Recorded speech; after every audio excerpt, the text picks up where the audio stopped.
I'm Brian Anderson with Stan Van Gundy and Hall of Famer Grant Hill. Allie LaForce will be reporting from the sidelines. Timeout. And Greg Popovich has called timeout. He's going to talk it over with his guys.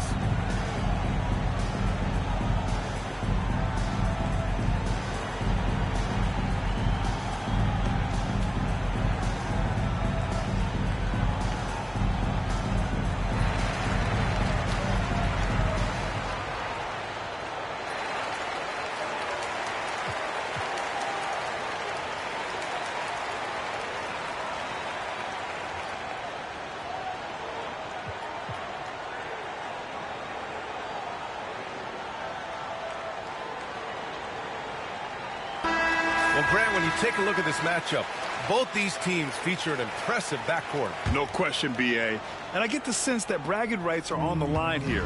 Everything you can do, I can do better. Expect some exciting back-and-forth action in this one. Now here's Fox. And you can count it. He'll go to the line with a chance at a three-point play. Tenacious stuff there from Fox. It takes guts to sink a shot while being fouled. San Antonio shooting their first free throw of the contest. Grant, when you talk about De'Aaron Fox, what an exciting player. That he is, and just now entering the prime years of his career. We've seen him make great strides the last few years, and it's scary trying to think just how much he can still improve. And here's Fox. He'll bring it up for San Antonio. It's a three-point game. To the inside. The three from Barnes. The three ball. Good. And the assist to Wembanyama. And with this kind of vision, we could see the assist numbers go sky high for Wembanyama. Pass to Richards. Out to Beal. Now done. 6 to shoot. Here's Durant. And he's going to the line for 2. The official saw contact while he was going up. First team foul. When you look at the career of Kevin Durant, he's had an amazing list of teammates, Grant. Yeah, that's true, B.A. And it started with Westbrook and Harden. Then he had Steph, Clay, and Dre, Kyrie, and then Booker and Beal. That is quite the list. Outside Wembanyama. No good with the triple. And out of bounds. The Spurs will take it. All right, let's check in with Allie LaForce. Earlier, I spoke with Mike Budenholzer. We talked about his matchup against the highly touted Victor Wembanyama, and Coach told me Victor's combination of speed and size creates a lot of problems on both ends of the floor, so we've got to play a physical brand of basketball to just keep him out of rhythm. It'll be interesting to see how that affects him. B.A.? Great work, Allie. Thanks. I like it. Setting up Fox that time, getting him something in rhythm. Durant, no good. Oh, he's frustrated there. You know he wanted to come right back with the 3 of his own. The shot by Wembanyama, no good. The 3. And the Suns miss again. Three-pointer. And it's Phoenix with a rebound. Finding space on the perimeter, but he couldn't capitalize.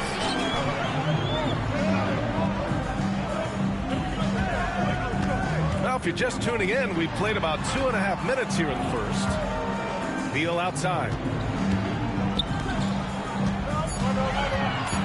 And here's Durant. And it goes out of bounds. Last touch by Barnes.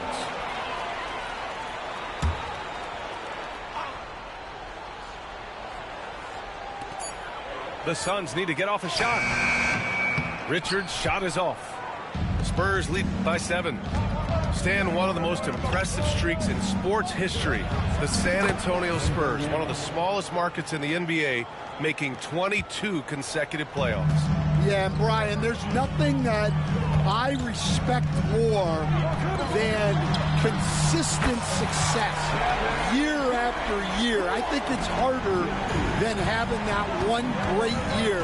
What San Antonio did in those years is incredible. And they had a great sideline reporter right here, too. Good-looking guy. Here's Richards. Vassell with the rebound. And so it's Vassell who brings up the ball for the San Antonio Spurs. An aggressive move to a strong finish. Yeah, and getting out in transition allows for some easy points before that defense is fully set. Pass to Durant. Down low. Richards. Dunn outside. Misses the three. San Antonio leading. Now Vassell. Barnes feeling it out a bit. Inside. And blocked. That one goes careening off the glass. And here's the fast break. Back to Dunn. Pass to Richards. Outside Durant. And count the basket. He was fouled, and he's going to the line for one more. On the night, he's 2 for 2 at the stripe. San Antonio leading by 6. Fox with the ball. Dunn in his pocket. Let's go with a three. And it's Phoenix with the rebound. For three, Booker. It's hauled in by Wembanyama. 23 seconds left to play in the first quarter. Vassell outside. The basket's good off the assist from Fox. The team counts on Vassell for this, a reliable producer of three-point buckets. Beal outside.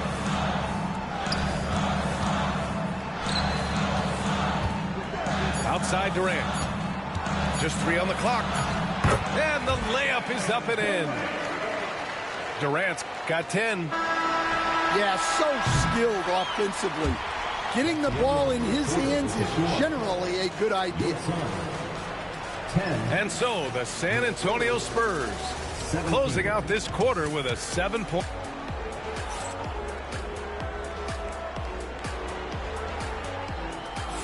Hope you've enjoyed the broadcast so far. Halfway through the first half in this one. And a moment to look at the scoring approach in terms of where the points are coming from here for the Spurs. Well, the thing about hitting early threes, it spaces the floor and makes things a lot easier offensively. And Booker gets double teamed. Shot clock at 6. Here's Richards. Oh, it's blocked by Wembanyama. With great mobility in the 8-foot wingspan. Yes, 8 foot. Wembanyama easily wipes that shot away. A chance here to catch up with Allie from the sideline.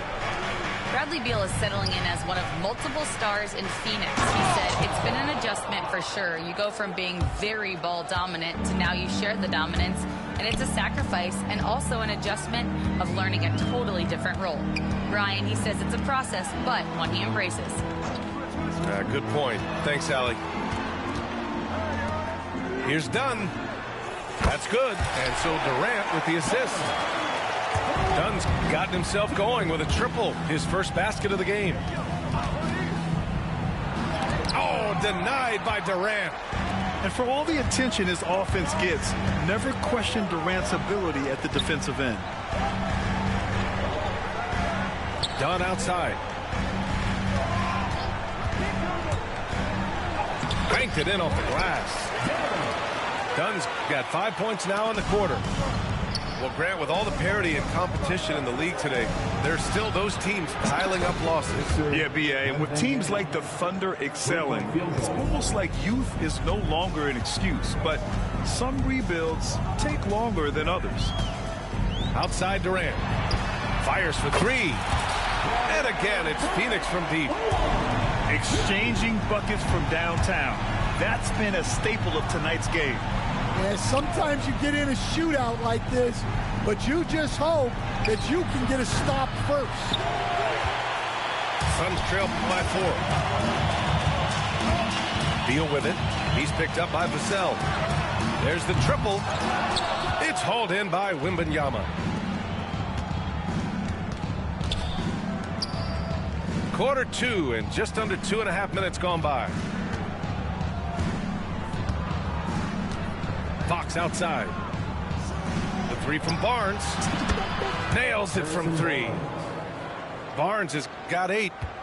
Well, it's a three-point shooting league. Guys like him are so important for spacing. Outside for Booker.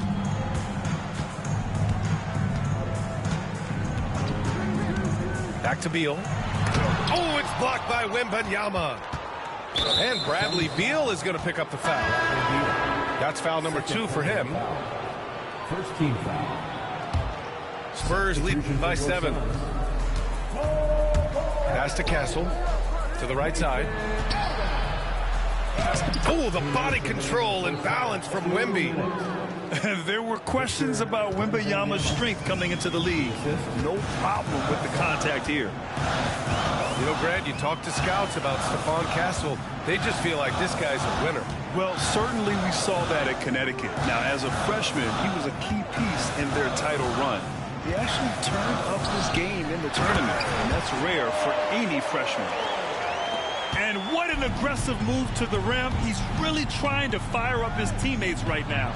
Boy, it's not hard to feel inspired after a teammate makes that kind of finish. Well, that's exactly what's needed when you're trying to turn things around. Fox right side. Wow, the athleticism of Fox. Even though he's just 6'3", Fox can really get up, including slamming it down in style. Durant with it. He's picked up by Barnes. Beal outside. For 3, Allen. That shot missing. And you never want to give a shooter like him a clean look. The kick to Durant. Beyond the arc. Rebound by San Antonio. And I'm surprised that didn't go down. I mean, I'm sure he is too. And it's Fox with the jam. Showing off the major hops. Wow. Look at Fox. Get up and finish with some power. And so it's going to be a 3-second violation there on the defense. And he'll be shooting his first free throw. At the line for Phoenix. And so he hits the technical free throw.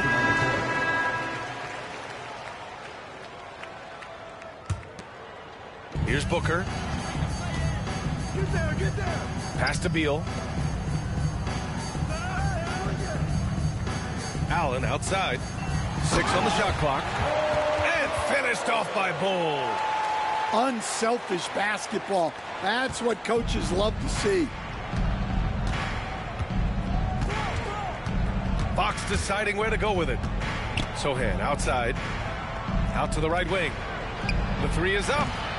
The shot no good. And he ends that fast break chance. An intentional foul. That's a textbook example of the transition take foul rule. Phoenix shooting their 5th free throw of the game here. Shooting 1. Booker for 3. Oh, it would have counted had it fallen, but it is offline. Your son. And so it's San Antonio up by a healthy 8 points at the end of the period. And their defense has stood out, wreaking havoc for the opposition. More 2K action in just a moment. And we've got third quarter basketball here. 2 quarters in the books. And Booker has got the ball here for Phoenix. Trailing by 8. On the wing, Durant.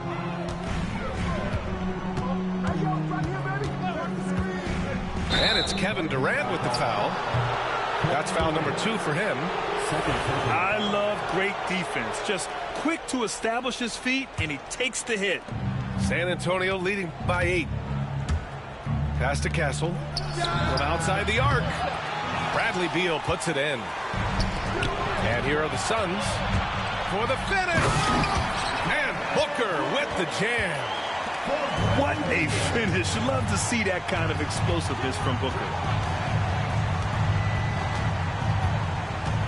Vassell outside. to the middle. Here's Wembanyama. Pass to Vassell. And stolen by Booker. To the paint. Oh, and he got fouled on his way up. He'll head to the line to shoot 2. Third personal foul. I like when Beal looks to score inside because it forces the D to get physical with him. Free throw drops for Beal.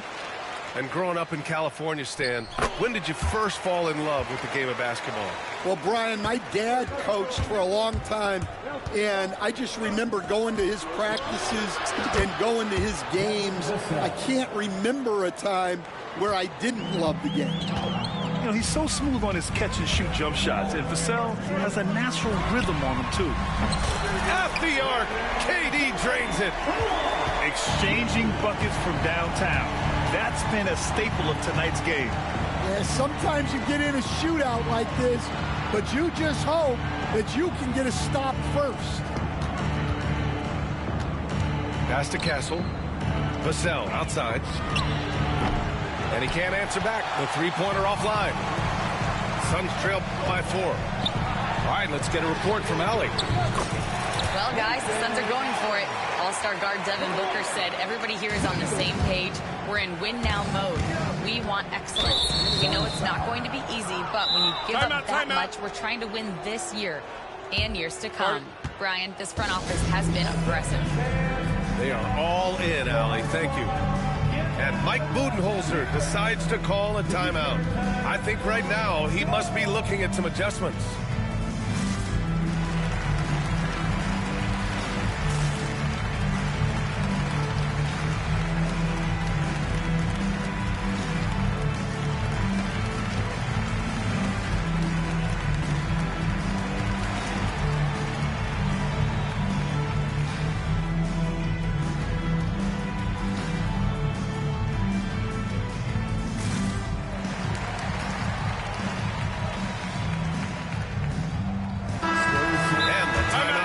By Mike Budenholzer. Coach wants to speak to his guys, maybe alter some of the game plan.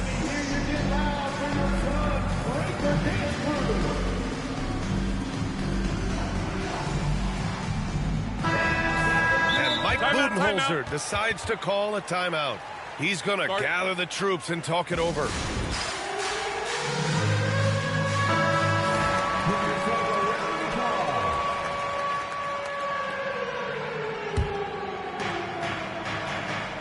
Pass to Sohan.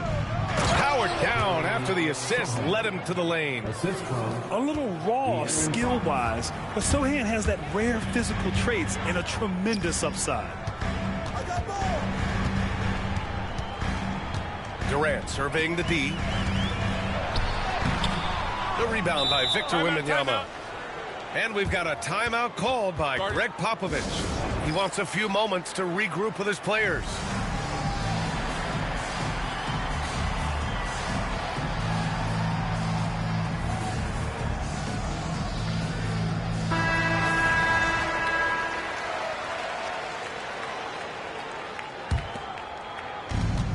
San Antonio leading by 3. The 3. Durant pulls it in. I can't believe he missed that 3. Regardless, that's not a shot the defense should be given. Booker with it. Here goes Booker. Here's Bull for the tie. And the Suns get another 3. You can really see their confidence growing as this game has gone on. They have reason to believe that. Yeah, they're in this one. They have some momentum on their side, and they just need to keep up the intensity. Allen drives. Outside Bull. Lays it up and banks it in. Bull's got 9. Well, when you move the ball, you open up the defense. Great job to make the unselfish play. Pass to Wembanyama. And stolen by Bull. Here's Allen. Oh, plenty of contact on that shot. Officials call the foul, and he'll take 2 free throws now. First trip to the free throw line for him in this one. at the line for your Suns. And he makes the first. Taking 2 shots. He's perfect from the line this time. Spurs trail by 4. Here's Fox. And it's Fox with the jam. And this is Fox at his best, slamming his foot on the gas pedal and scoring with confidence. Down low. And finished off by Bull. Oh, what ferocity on the throwdown. I just love when he goes up with purpose. Where was the D right there? The effort lacking big time. And with the score as close as it is, these are the opportunities you truly can't allow. Well, Grant, if you talk about consistent top-level scores, Devin Booker is near the top of that list. Yeah, and going back to the 17-18 season, Devin has averaged at least 25 points every year. Booker can create his own shot and finish. It's hard finding guys who can do both. Fox on the run. Sohan outside. Takes it up with both hands and rips it down. I just love the aggressive finish. I'm thinking he's sending a strong message with that jam. Pass to Bull.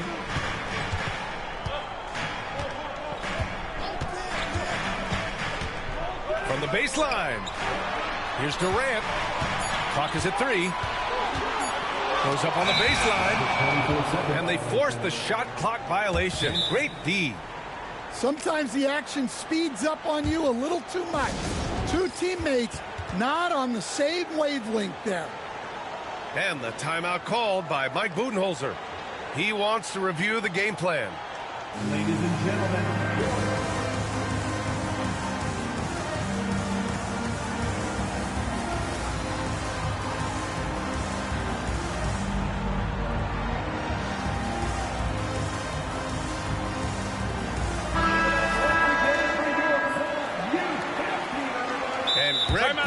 Has called timeout, and we might see some changes. Coach potentially looking to adjust.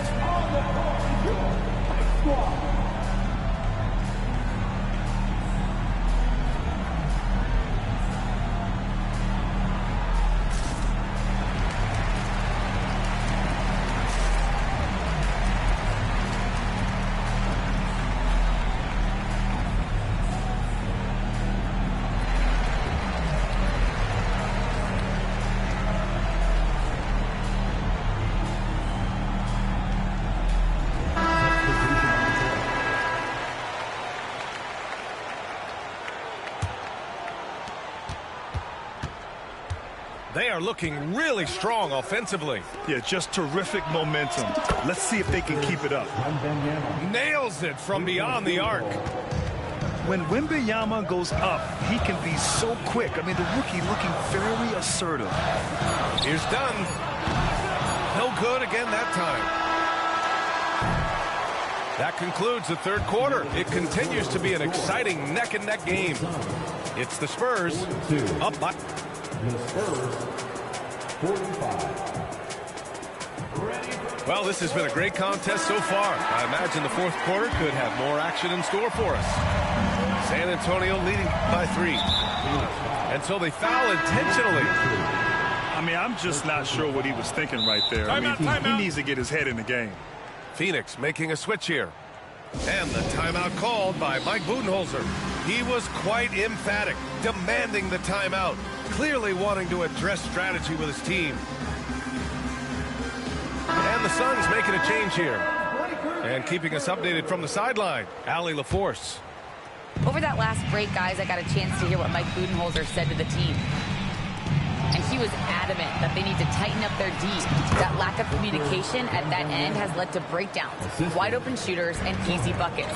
He sounded pretty frustrated, guys. Okay, good stuff. Thank you, Allie.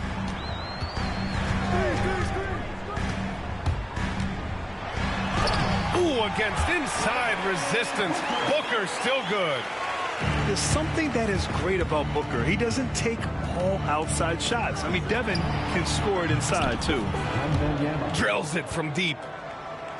Just incredible. I mean, he's really making it rain out there, knocking them down one after another. Well, what I love about his three-point shooting is the spacing that he's adding. It makes things a lot easier for everyone else. To the inside, Richards. And he makes no mistake. Slam dunk. Well, if you're going to let him get that close to the rim, that's what's going to happen. Leaving no room for error with the slam. Fox gets it to go inside. How about the soft touch from Fox? Measuring the floater beautifully. Love his initiative. To the middle. And he takes the feed in stride and slams it home. Putting that pass right in his stride. Didn't have to slow up and was able to complete the play. Given his range, you'd expect him to capitalize on that opening. And he goes strong with the one-handed jam. And passing is something Durant has really worked on. And you see the results with the sweet dime right there. Right side, Wembanyama. Outside, Barnes. Castle for three.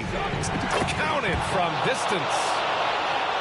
And the Spurs lead by 5. Well, that's a shot you don't mind him taking. Gets a good look and trusts his shot to knock down the three. Inside. Here's Richards. Outside for Booker. Outside Durant. Clock at 6. Here's Richards. And he was fouled while in the act of shooting, so he'll take 2 free throws. It's going to be on Victor Wembanyama. And a moment now to quickly take a look at the offensive approach for the Spurs. Well, they've really been sharing the basketball. All coaches talk about that, try to get their teams to do it. It's really great when you see it in action. Just a tough miss at the line. They're down 2 baskets now. Wembanyama screen. Oh, Wembanyama making it look easy. Man, Wembanyama getting it done. Woo! To the middle. Ooh, and they immediately answer back with a dunk on the other end. You have to be accurate there. Very little room for error passing on the interior. Pass to Barnes. The basket's good off the assist from Fox. They're really employing a deep range initiative here in the 4th, and it's working. Yeah, it's always a little risky to lean this hard on the three-point shot. But when you're knocking him down, you might as well keep right. Here's Richards. Out to Beal. And out of bounds. San Antonio will have it. Well, it shows you how crucial communication is. They clearly weren't on the same page there. Well, if you're just tuning in, welcome. We played about 3.5 minutes into the 4th quarter here. A tad short, but it's good off the front iron. And now it's a 9-point Spurs lead. And good to see Castle capitalizing from the mid-range. He knows he needs to keep hitting these shots.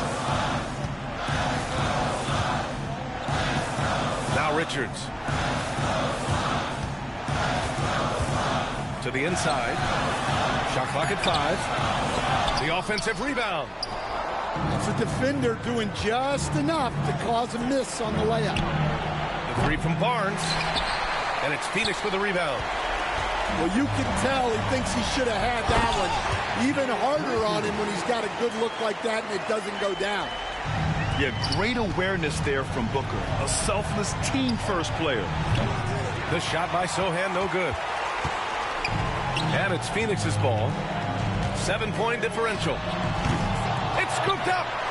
Allen on the wing. Pass to Durant. Here's Richards. Beal outside. Right side Durant. Here's Richards. And there's the shot clock violation. Couldn't get the shot off in time.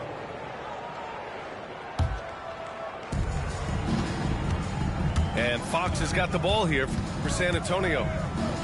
They've led by as many as 11. Barnes, it's good. Yeah, they blocked out the noise, blocked out the distractions, kept on grinding, and this is their reward. it is always a special feeling winning on the road.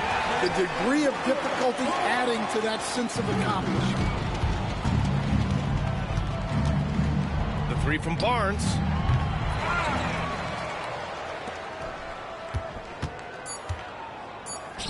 Here's the three. And it's good.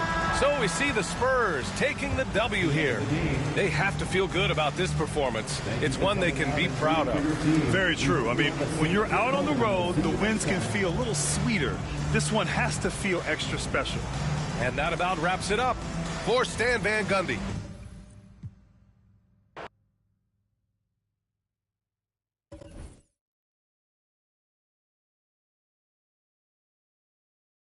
Start there. Sure thing. Then let's fill our roster slots 11 through 13 with value player cards and build 2 strong waves of 5. That's perfect. Anytime you need to sub out, you can do a whole line change. So who should we pick up for our starting center? I'm looking at Hoop Invaders, Theo Ratliff, strong defender, and lob finisher. Yeah, he's somebody who can get up and down the court and is reliable. Usually he's going to be faster than opposing centers as well. I think that's a great choice. At power forward, let's add Amethyst Gems of the game, Drew Gooden, because he's another strong post defender, also athletic and quick, and we want to be able to move up the floor very quickly. Now you've got plenty of cap to spend. $2,000 for Diamond Danilo Gallinari gets you some shooting on the wing. Yeah, we want Ratliff and Gooden to be able to kick out for 3, so let's add another shooter at the 2 guard. How about Diamond Buddy Hield, someone who I've gotten very comfortable shooting with, even added him into my career jumper, just very reliable and quick release. I like it. Right on. And at point guard, speed up the game to feed those shooters with Barons of Ball, De'Aaron Fox. I like how quick we're going to be out there. This is solid. Now let's get one great sub at each of the starting positions. Beginning at the 2 spot with the 2-way player, that's Diamond Doug Collins. And I want a muscle point guard who can get into the lane. So how about finesse Tyreek Evans? He'll be very effective for us. I like it. Enhance the defense with Aura Rui Hachimura and collect the boards with Mic Drop Andrew Bogut. Very good. I like those players a lot. And let's add Juwan Howard as a steady replacement for Drew Gooden. This team's looking consistent, we're fast, we're balanced, and we can keep the rate of play constant. So even though our players on the court change, we can use the same style. 10 solid performers, a 3rd wave backcourt, and exactly meeting the current salary cap. That is nicely done. Hey, why don't you try building a new salary cap for yourself? Maybe something similar to what we did, or something completely your own. For an added challenge, press the shoot button and have the lineup auto-filled for you. See how you play that way. Grab wins, earn rewards, rep up, and be the best in my team.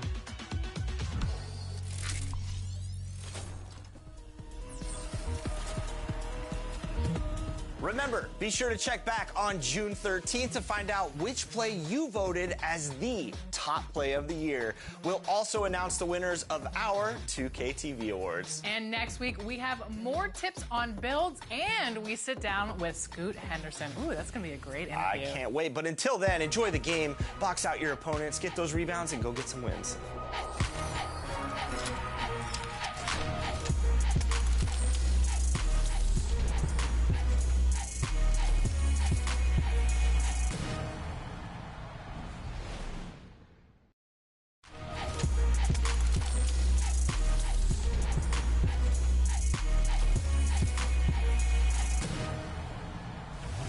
Welcome to an all-new episode of NBA 2K25. It's time to vote for your top play of the year. Since the launch of NBA 2K25, you have voted for your favorite plays. And it comes down to these 2. So here's Scott Moak with the call. Listen up.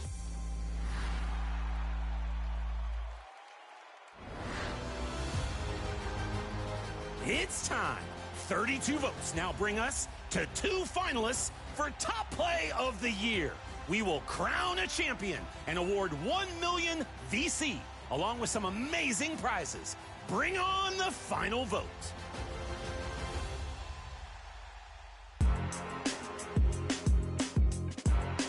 The winner of seasons 1 through 3 was Tracy McGrady in the theater, launching for a 360 slam with their launch day build. An amazing play from the early days of NBA 2K25.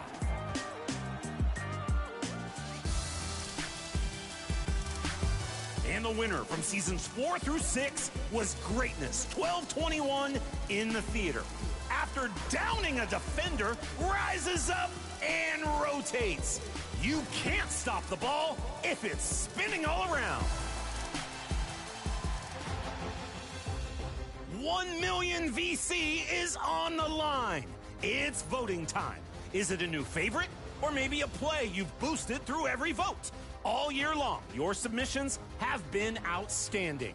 We look forward to announcing the winner during the 2K TV Awards. Congrats, and thank you to everyone who participated. It's been a pleasure to announce. We'll see you next time.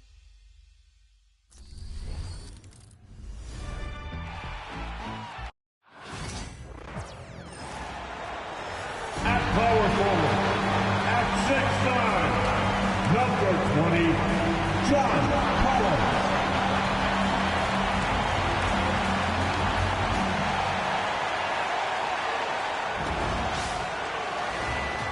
Y ahora echemos un vistazo breve a los quintetos. Queda poco para el salto inicial. Mientras esto se pone en marcha, ¿algo que decir sobre estos Jazz? Están más que preparados para este partido. Había muchas ganas de que llegara el día. Son dos grandes equipos, así que vamos a ver baloncesto de muy buen nivel. Sí, además hoy cuentan con el apoyo de su afición. No hay nada mejor que jugar en casa.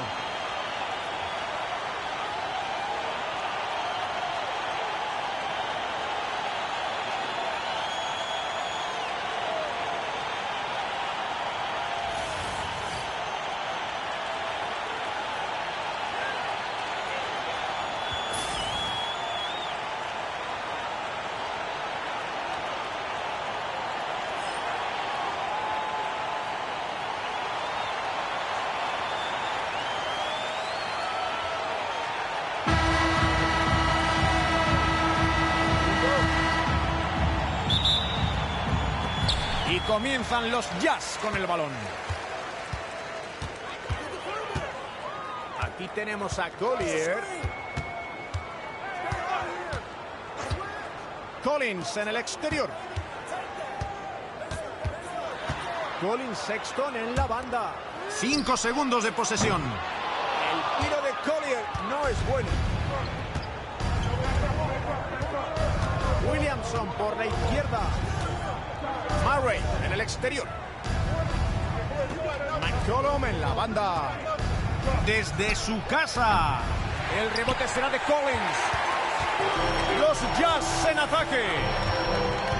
A la zona. Encesta su primer tiro del partido. Bien por él. Ha inaugurado el marcador. Esperemos que sea un indicio de lo que está por llegar. Ya llevamos más o menos un minuto del primer cuarto. McCollum entra y anota la bandeja a tablero. Está claro que este jugador sabe moverse en una pista de baloncesto. Aquí tenemos a Collier. Collins en el exterior. Collier. Otra vez Collins.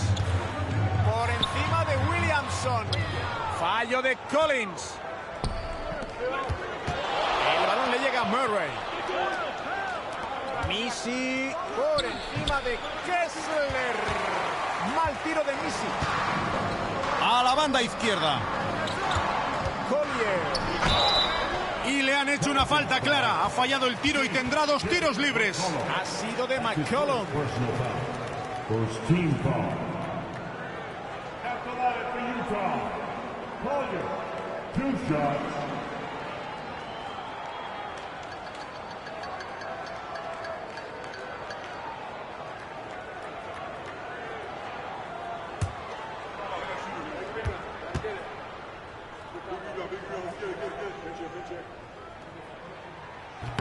Y no entra.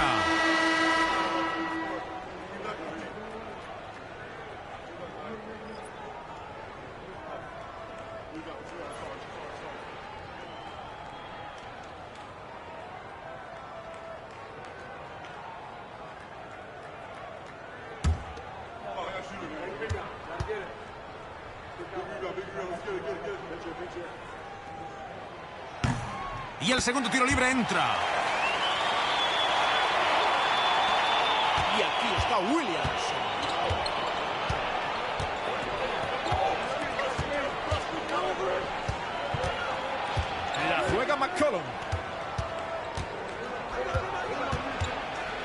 Williamson en el exterior. 6 en el reloj.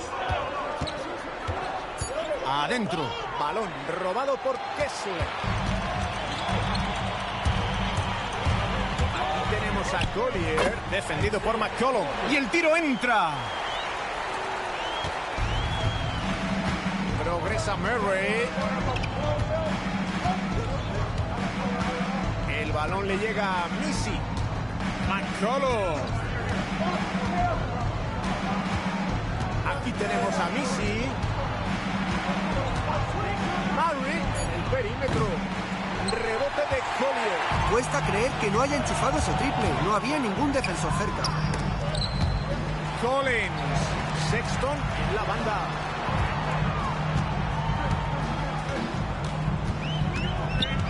Tiro bombeado.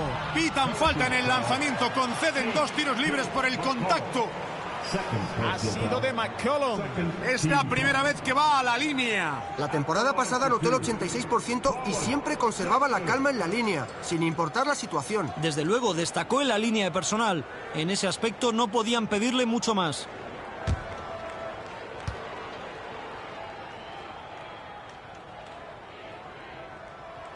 Y convierte el primero.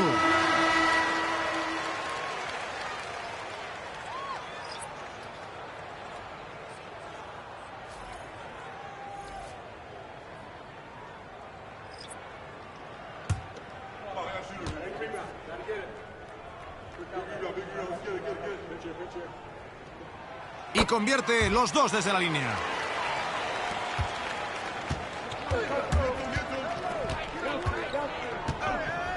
Williamson en el exterior. Y mate de Williamson. Inversión de papeles. Ha machacado delante de un tío mucho más alto que él.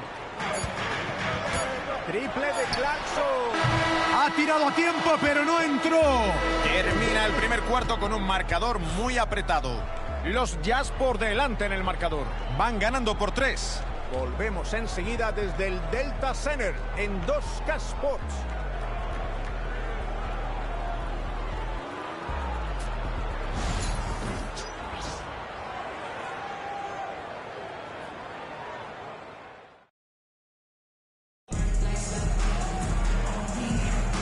Estamos en el segundo cuarto de un partido muy igualado hasta ahora. ¿Con qué os quedáis de lo que hemos visto de los Jazz? Han corrido bastante en este comienzo del partido. Y está claro que el contraataque es la mejor manera de conseguir canastas fáciles. La defensa debería prestar más atención a este jugador. Markkanen con el bloqueo. La canasta es de Clarkson. Y ahí les envían un mensaje en forma de triple. Y el mensaje dice que no van a bajar el ritmo, que ellos también saben anotar de 3. Jones en el exterior. Otra vez Alvarado. El balón le llega a Hawkins. Williamson en el exterior. 5 para tirar.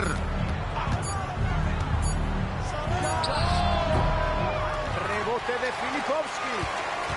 Van ganando los Jazz. Clarkson. El rebote será de Oliver. El defensor hizo lo necesario para provocar el fallo, aunque fuera la menor de las distracciones. Hawkins convierte desde casi 4 metros. Ya hemos superado el primer minuto del segundo cuarto. Posición exterior para George.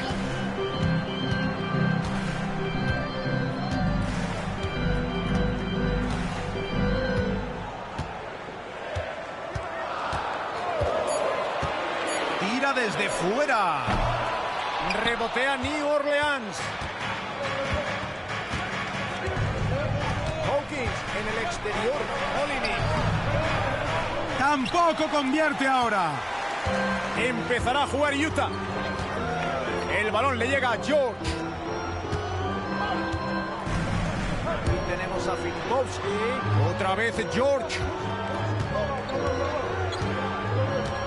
Aquí está Markkanen. Decide tirar y acierta con el tiro en suspensión. En defensa deben negociar mejor la salida del bloqueo. Sin duda, con la muñeca que tiene no puedes dejarle que tire libre de marca. Olinik por la derecha.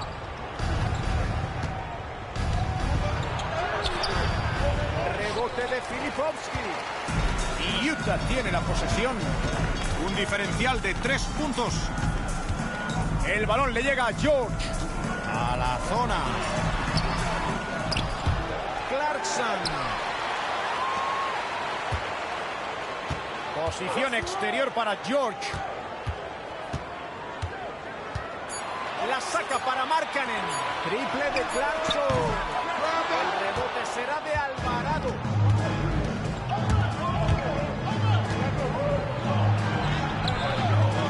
No convierte junto al aro. Y la primera mitad concluye en un partido que hasta el momento ha estado muy igualado. Juegan los Jazz. Ganan por 3. Volveremos en un ratito.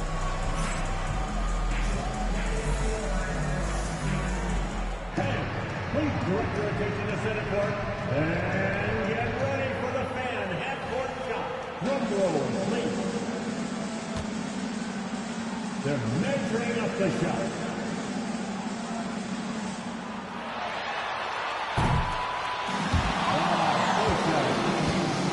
One more time, a round of applause for the participants.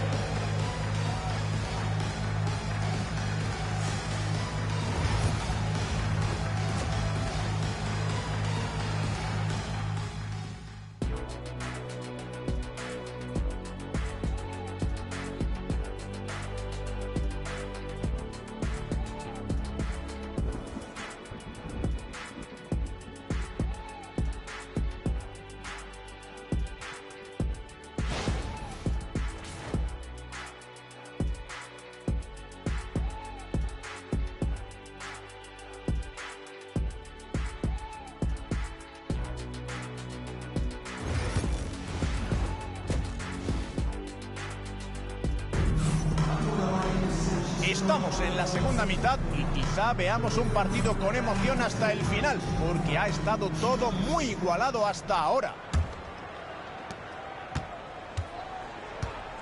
Aquí está Murray.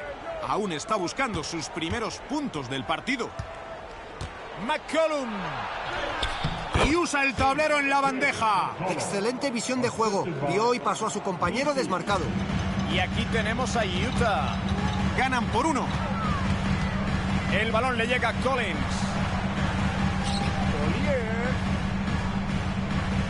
Bloqueo de Collins. Y el triple sale desviado.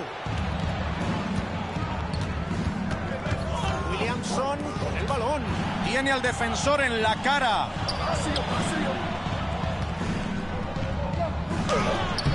Y falla la canasta para ponerse en cabeza. Markkanen en el exterior. El balón le llega a Collins. Aquí tenemos a Collier. El triple no va a ser exitoso. Murray en el exterior. Missy. McCollum. Para adelantarse.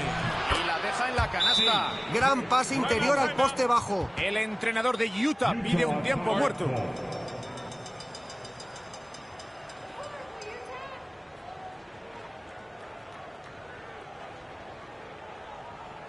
Once again, everyone, your Utah Jazz breaker and crew.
Utah va perdiendo. Tercer cuarto de este partido con 1 minuto y medio ya jugado. Triple de Markkanen. Falla de nuevo Utah. Aquí tenemos a Jones. Aún no ha sumado puntos. Y aquí está Williams. Otra vez Jones. Va de 3. Ese rebote es para Kessler. Sexton. Balón desviado. La juega Jones. El balón le llega a Williamson. Por encima de Collins. No acierta desde 4 metros. Aquí tenemos a Collier.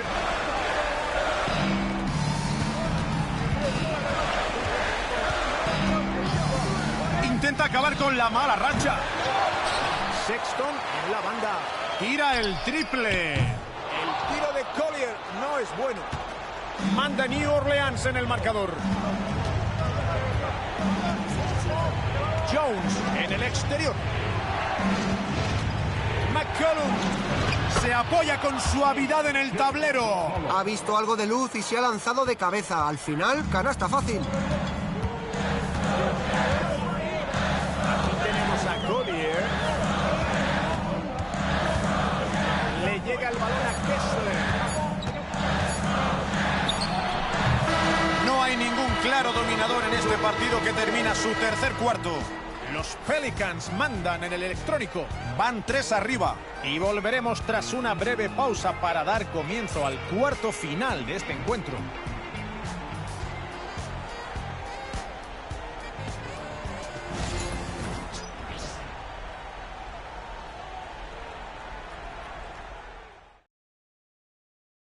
Llega la hora de traerles la asistencia del partido de State Farm. Este jugador ha demostrado que hay un base dentro de ese cuerpo tan grande. Un excelente pase. Es un pase magnífico independientemente de su procedencia, pero cuando lo ejecuta un jugador interior, siempre luce más.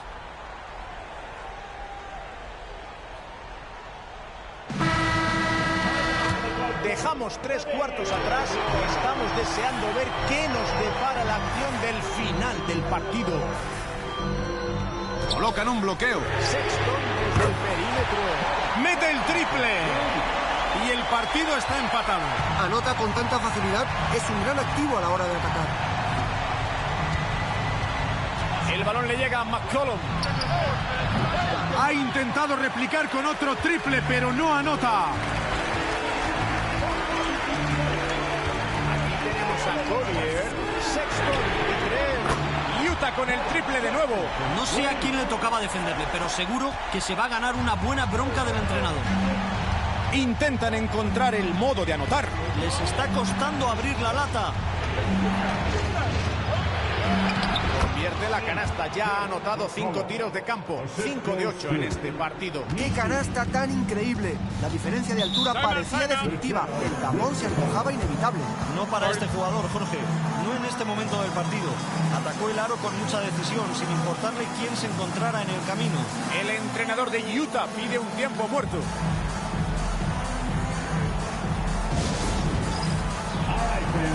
It's dance jam time. Get ready to dance like everyone's watching.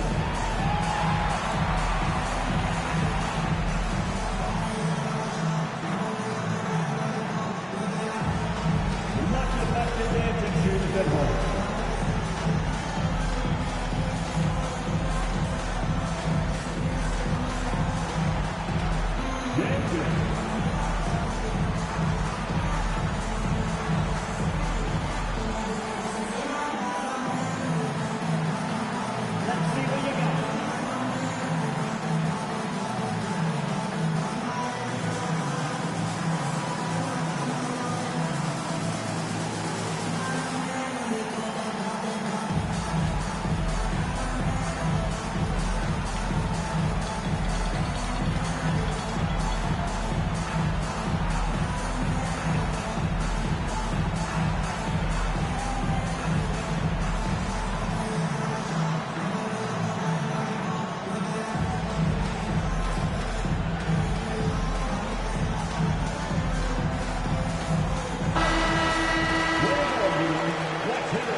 Hace un minuto que comenzó el último cuarto de este partido.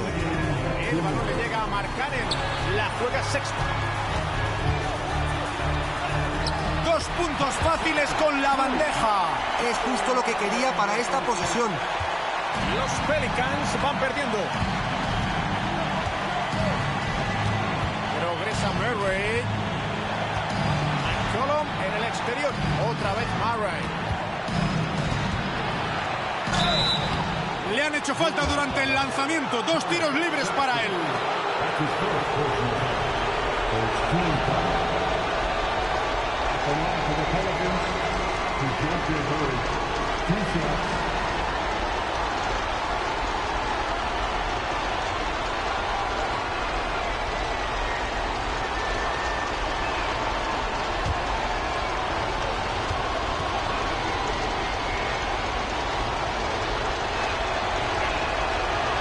No atina con el primero.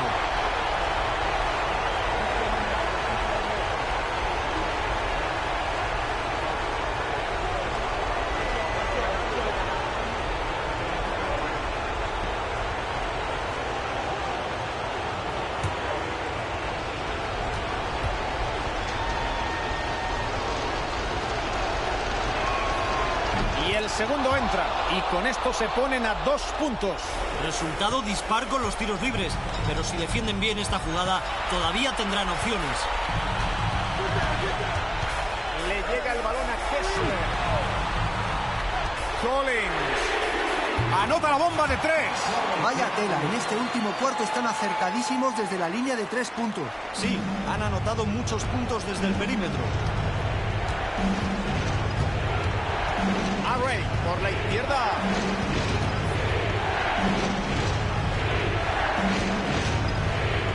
Desviado. Segunda opción en este ataque.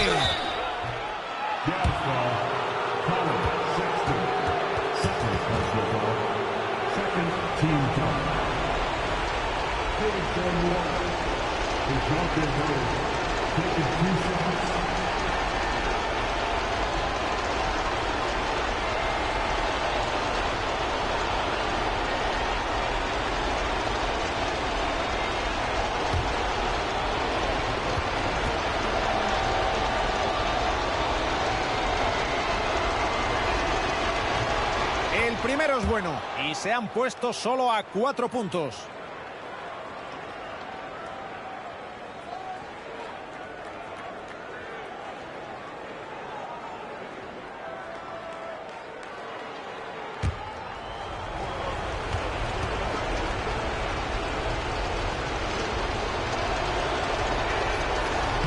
Y anota, así que convierte ambos tiros. A jugadores así son a los que quieres tener en tu equipo cuando el partido está en el aire. El balón le llega a Markkanen. Aquí tenemos a Collier. Kessler ofrece un bloqueo. Falla el tiro triple. La frustración que siente este jugador es patente. Está fallando muchas ocasiones, demasiadas. Aquí está Murray.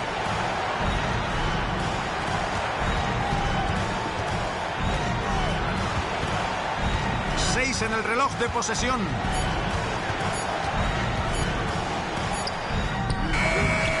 Tira a tablero, pero no anota. Creo que se precipitó con la mecánica para lanzar antes de que llegara el defensor.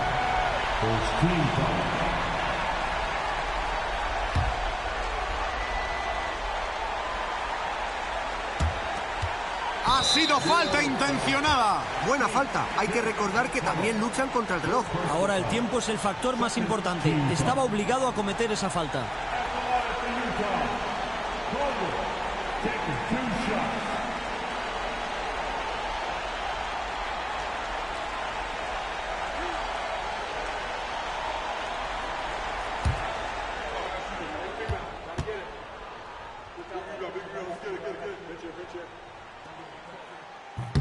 Anota el primer tiro libre. Se han puesto 4 arriba.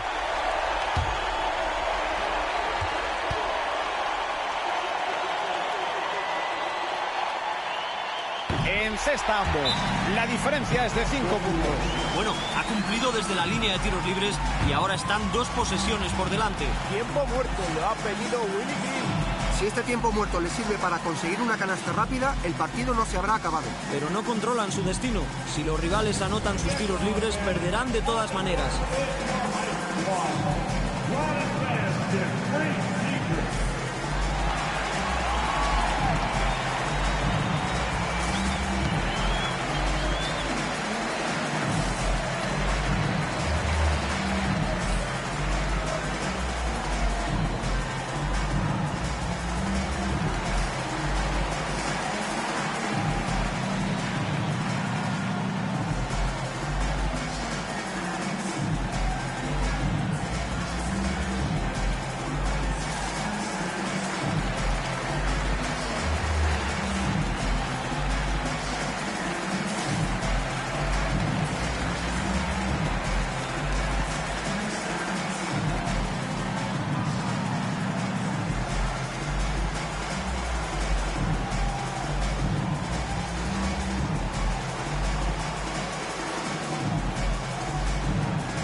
Tirado 3. Dentro.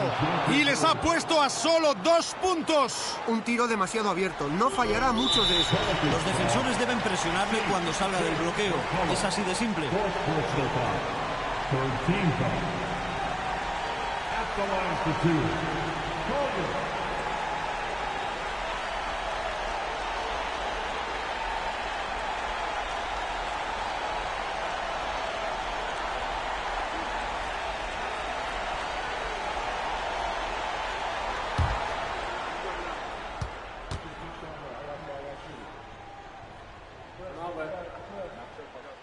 El primero de 2 falla.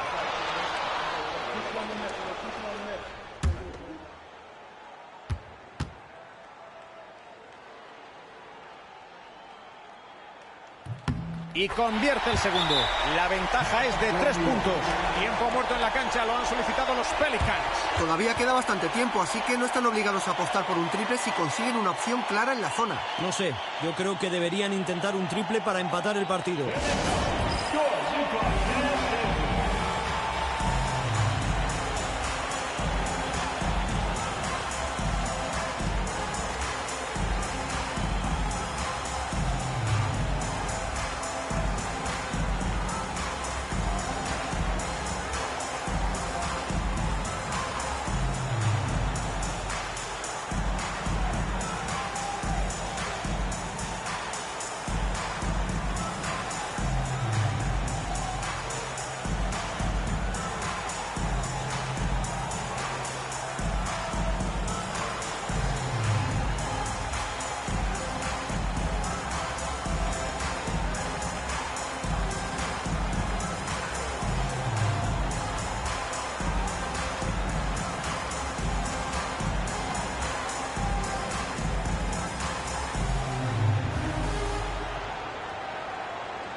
Yourselves in, everybody. It's the NBA on 2K Sports with Greg Anthony and Hall of Famer Doris Burke.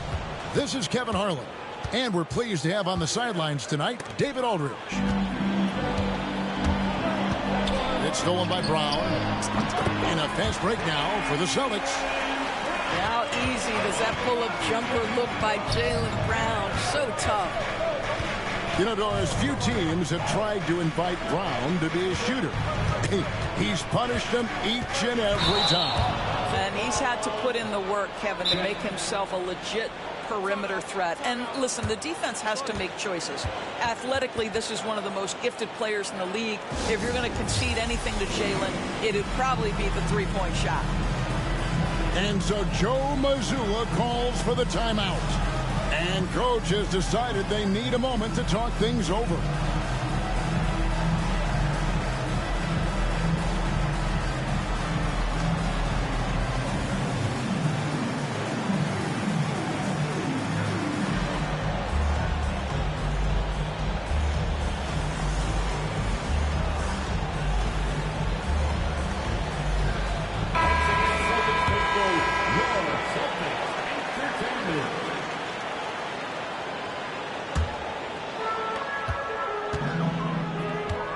Tatum with it.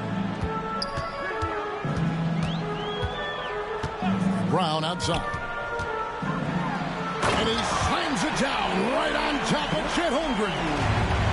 Oh, my goodness. How about that move by Jaylen Brown? That is spectacular.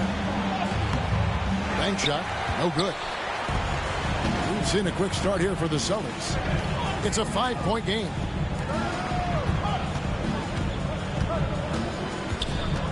Tatum looking around. Outside, White. Just 5 to shoot. Porzingis. Off to a good start as he hits his first shot attempt. Boy, what a display of toughness from Kristaps Porzingis. He's a rock down low. Back to Gilgeous-Alexander. Oklahoma City moving the ball around. Here's Dort. Oklahoma City needs to get off a shot. Williams can't hit. Tatum drives in. There's Porzingis. Good, and it's Tatum picking up the assist. Now this is why they call him the unicorn. Porzingis off the catch, ready to rise and fire. That's 7'3", everybody.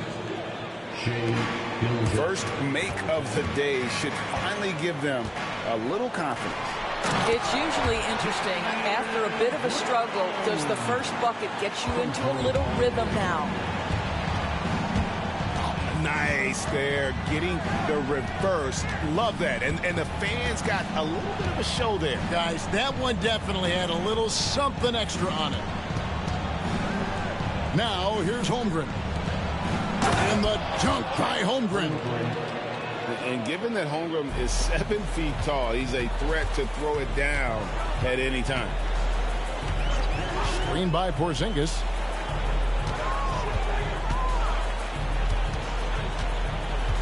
Pass to White. To the inside. The kick out to Brown. A chance there to push it to double digits, but it's off the mark. Under trailing by 7. Doris, some great shooters on this Boston team, but at times, don't you think they settle from the perimeter? Well, Kevin, obviously, this is a coaching staff that puts a heavy emphasis on three-point shooting. They led the league in makes, they led the league in attempts. But obviously, your two best players, Jason Tatum and Jaylen Brown, with their size and athleticism and driving ability, you want to try to find the right balance. They do a great job of that. Pass to Williams. Holmgren with it. Back to Caruso. Now Holmgren. It's good. Holmgren's got 6. And looking to get stronger, Holmgren fights through the bump. Tons of time for him to grow into that frame.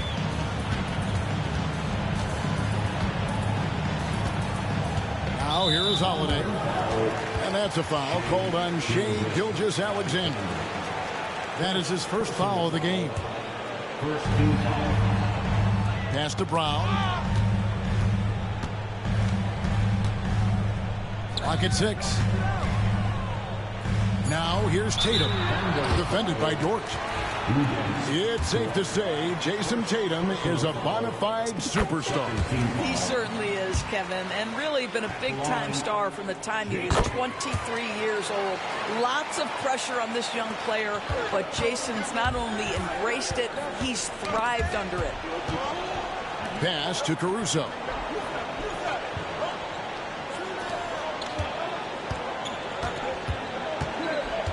Back to Holmgren. On the wing, Gilgeous-Alexander. Holmgren with it. The shot's good. Gilgeous-Alexander making the play. That's now 8 points for Chet Holmgren. Outside, Porzingis. Poked away. Holmgren with the steal. Oh, and a fast break for Oklahoma City. Caruso, no good. White looking around. Outside Holiday. Back to White. Lets it go with the 3. Sinks the three-pointer. Just reliable, guys. He's just always trying to make the right play. And so it's Boston in the driver's seat, up 8 points.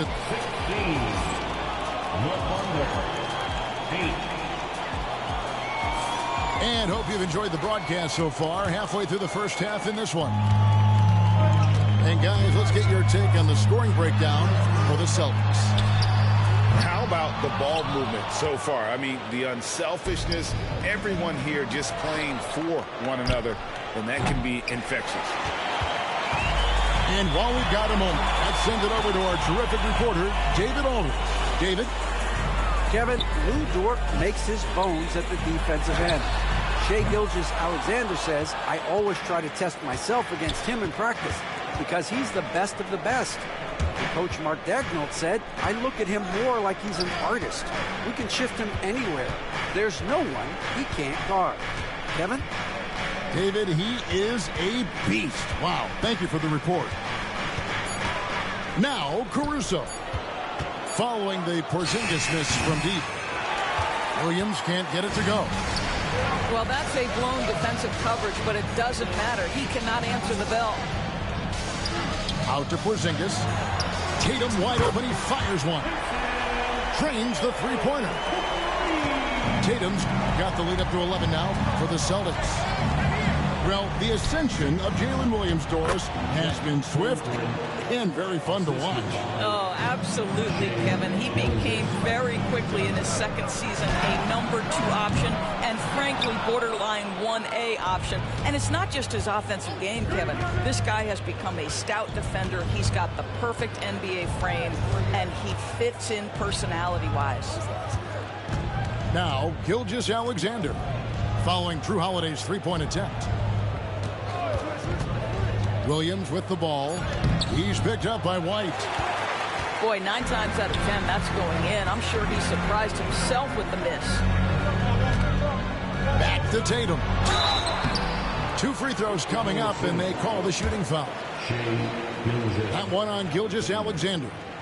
And you watch Jason Tatum year to year, he is a model of consistency across the board. The numbers are pretty similar, and the effort never wanes.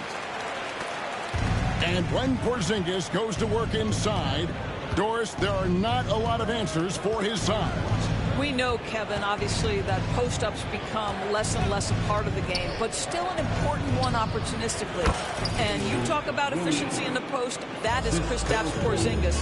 But not only that, the mid-range game is there, the three-point game is there, and the defense is there. Holiday gets the bucket. Gotta respect the range of Holiday if you're the D, showing he can hurt you from that area.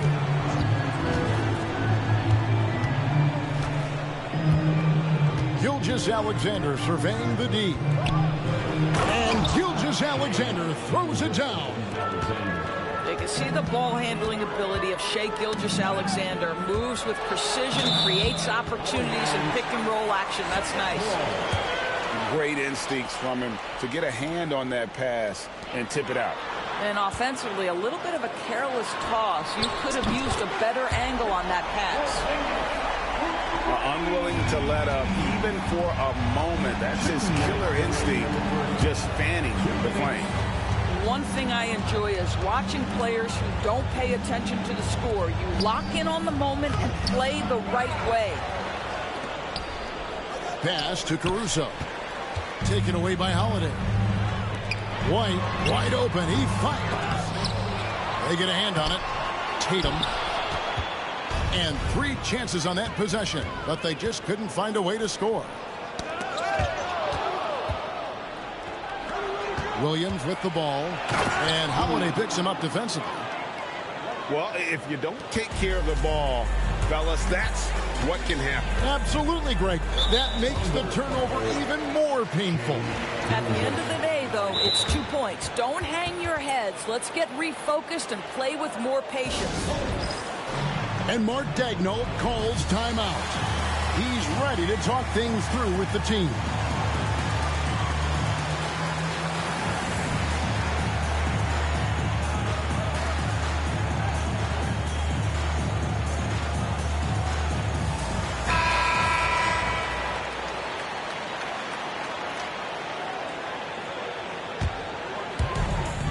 There's 1:17 left to play in the first half. Pass to Brown.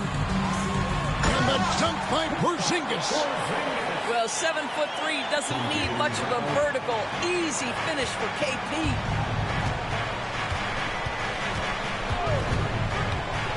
Outside, Gilgeous-Alexander.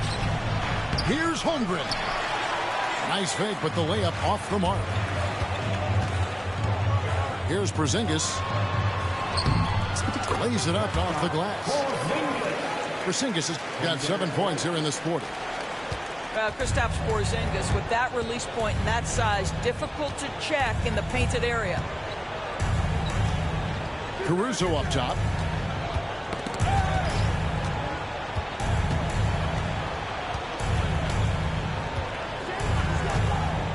Four on the clock.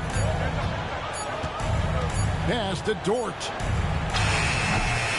A 3 off the mark. Celtics leading by 15. Lets the 3 fly. Offensive rebound. Porzingis can't connect from short range. Outside for Gilgeous-Alexander. Here's Holmgren. Oh, and he just knocked down the buzzer beater. One eye on the rim, one eye on the clock. Nice job. Well, finishing quarter strong. Every coach preaches it. Nice work.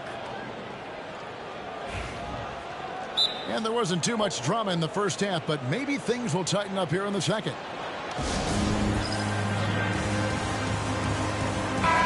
Greg, we know about the Euro step, but is the decel the next move that's getting more notice? I think it is, Kevin, and you can see players have quickly incorporated that into their arsenal. It's been fun to watch, man, and I tell you, it creates some uncomfortable situations.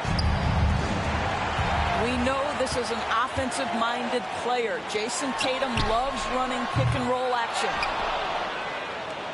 Thunder trailing by 15. Hartenstein inside. And we have an intentional foul there, GA. Wish I could say why. That one's pretty strange. I mean, no idea what got into his head right there. Now, here's Gilgeous-Alexander. Pass to Hartenstein. And stolen by Horford. Here's Tatum. The shot's good on the assist by Horford. Tatum's got 11. We know we're talking about a skilled scorer in these open floor situations. Jason Tatum knows where to be. And here is Gilgeous-Alexander, guarded by Horford. Outside Williams. He's looking for Hartenstein and finds him. Off target with the jump hook. Boston leading by 17. Takes a three. Out to White. To the middle. Second shot opportunity. Horford's shot is good. Well, efficiency of movement makes Al Horford successful. Gets room to shoot in these sets. And the way the Celtics can attack teams' doors with their 5-out set, it's impossible to fully defend it. Kevin, there is so much space on the floor because they have shooters at every single position and guys who balance that shooting with an ability to get off the dribble drive. This is as good an offense as we've seen. And it's White missing. And when you are as good a shooter as he is, you have to have the confidence to take that shot. It might not always fall. And for most guys, I think you only want to take that shot if you've hit a few in a row. That is absolutely a heat check. And the dunk by Hartenstein. Boy, that is a heads-up play right there by Lou Dort. He sees an opening and gets the ball exactly where it needs to go. The Thunder shooting their first free throw of the game. And one of the highlights last year for this group was the fact that they were so efficient from the charity stripe. That's a huge factor. Doris, do you think the Oklahoma City Thunder has the best young core in the NBA? Well, they are absolutely loaded with talent, Kevin. Not only that, they fit together. Now they've got a perennial MVP because Shai Gilgeous-Alexander has inserted himself into the best player in the game conversation and a rising star in Chet Holmgren. Look out. And the foul called on Jalen Williams. That is his first foul of the game. Yeah, way to get there first and be willing to absorb the contact. Pass to White. Launches a three. White with another miss. He needs to look to try to drive inside and get going. That outside shot is simply not there. Count that bucket. Hartenstein's got 4 points in the quarter. And that tells the tale here today, guys. Throughout this game, they've been able to get the ball in tight and finish. Now here's White. Now here is Horford.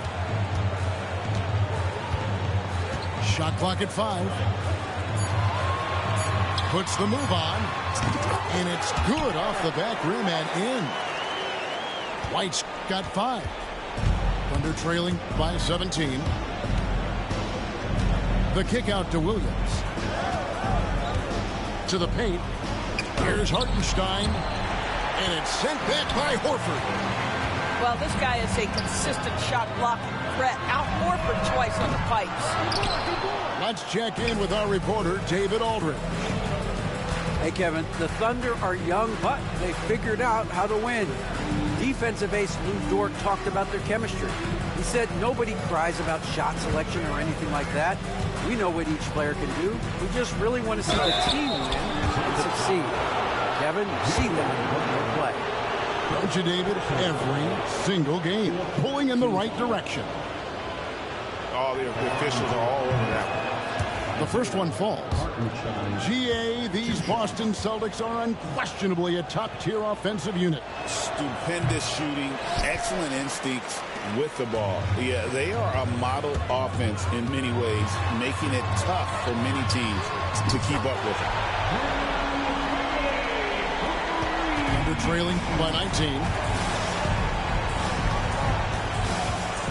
Pass to Hartenstein. Outside Williams. Screen by Hartenstein. Down to 5 on the shot clock. Back to Caruso. Out to the right wing. From the arc. And again, no good by Oklahoma City. And here's Tatum. He'll bring it up for Boston.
Welcome, everyone, to the Target Center in downtown Minneapolis, Minnesota. It's the home of the Timberwolves, where we're broadcasting from live today. We've got some terrific NBA action in store for you today. With Coach Stan Van Gundy and Greg Anthony, I'm Kevin Harlan. David Aldridge is with us as well. Well, Greg, this matchup features two teams that want to slow things down and run their offense in the half court. Yeah, both sides are methodical. They want to get into their sets and create quality looks and also have floor balance. I'd be surprised if we see a ton of fast break opportunities tonight. Here's Randall. Kevin Durant picking up that last basket to the paint. Here's Gobert. And Gobert throws it down. And look at the big man get up. When Gobert takes flight, well, you are in for a show. Now here's Booker. That one's in, his first shot this game. And once he got to the 10, I think he was surprised to find himself that wide open. Once he gets in deep on the defense, there is no way he's missing a layup like that. Well, you can tell he thinks he should have had that one. Even harder on him when he's got a good look like that and it doesn't go down. And always hovering around the 50, 40, 90 mark, Kevin Durant is both prolific and, Greg, efficient. And Kevin, you want to talk about guys in this league who make winning plays time and time again. KD is right at the top of that list. Now here's Gobert. And finished off by Gobert. Right through the contact. Gobert's added so much strength since being drafted back in 2013. It's helped all facets of his game. Here's Booker. Here's KD. Good ball movement here by the Suns. Just 5 on the clock. And there's the defensive 3-second call. He's getting his first free throw attempt of the game here. And last year, excellent at the free throw line. Just a shade under 90%. And the free throw no good, but they'll get the ball back here. Anytime Devin Booker is sent to the line, it's a win for his offense. He's pretty much automatic, and it's been that way since he entered the league. Durant. And the shot falls short this time. To the wing right side. This one for 3. It's good from long range. And they don't want to get in a habit of giving him open looks from 3. First quarter still, but not who you want to leave open. Now here's Durant. Chalk up 2 there. Durant's got 6. Anytime KD gets that look, it's a great possession for this team. Back to McDaniel. Inside. Here's Gobert. And Ball sends it back. Here's the break. 2 minutes remaining in the break. 2 minutes. Back to KD.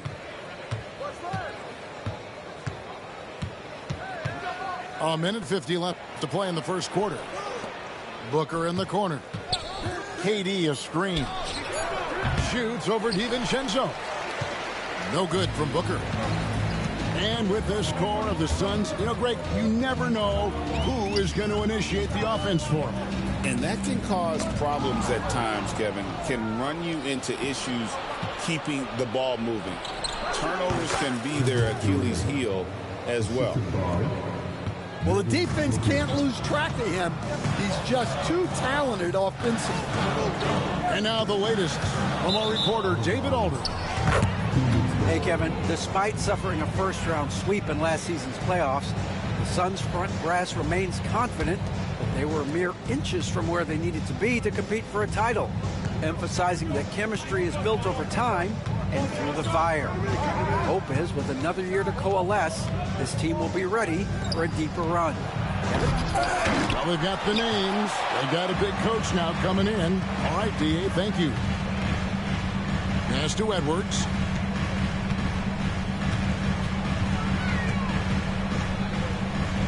Here's Gobert. Ball covering. Back to Edwards. McDaniels gets a wide open look. And he's good on the 3 ball. McDaniels got a pair of 3s now in the first quarter for Minnesota. The 3 from KD. That doesn't go either for KD. And he didn't punish them for the weak coverage there, but they can't count on him to continue missing. Here's Gobert. And he's fouled pretty hard on that shot, but he's got the chance to pick up the points at the line. It's on Kevin Durant. And the length of Gobert can be so difficult to deal with, and that's why you have to be physical with him on defense.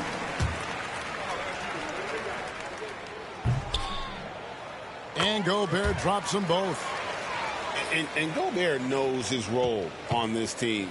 Rebound, block shots, and look to score near the basket. Durant feeling it out a bit. Screen by Bol. Rudy Gobert, he's feeling it tonight and has been the driving force for the Minnesota Timberwolves. Scoring, rebounding. He was all over the place during that quarter. They are riding his performance right now. We'll take a quick break and then back to the action here.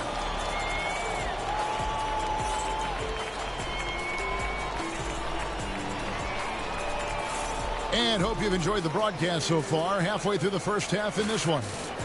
And what do you guys think about Minnesota here in this one? Well, they've been aggressive from the beginning, particularly on the offensive end. Yeah, and that's helped them get the lead.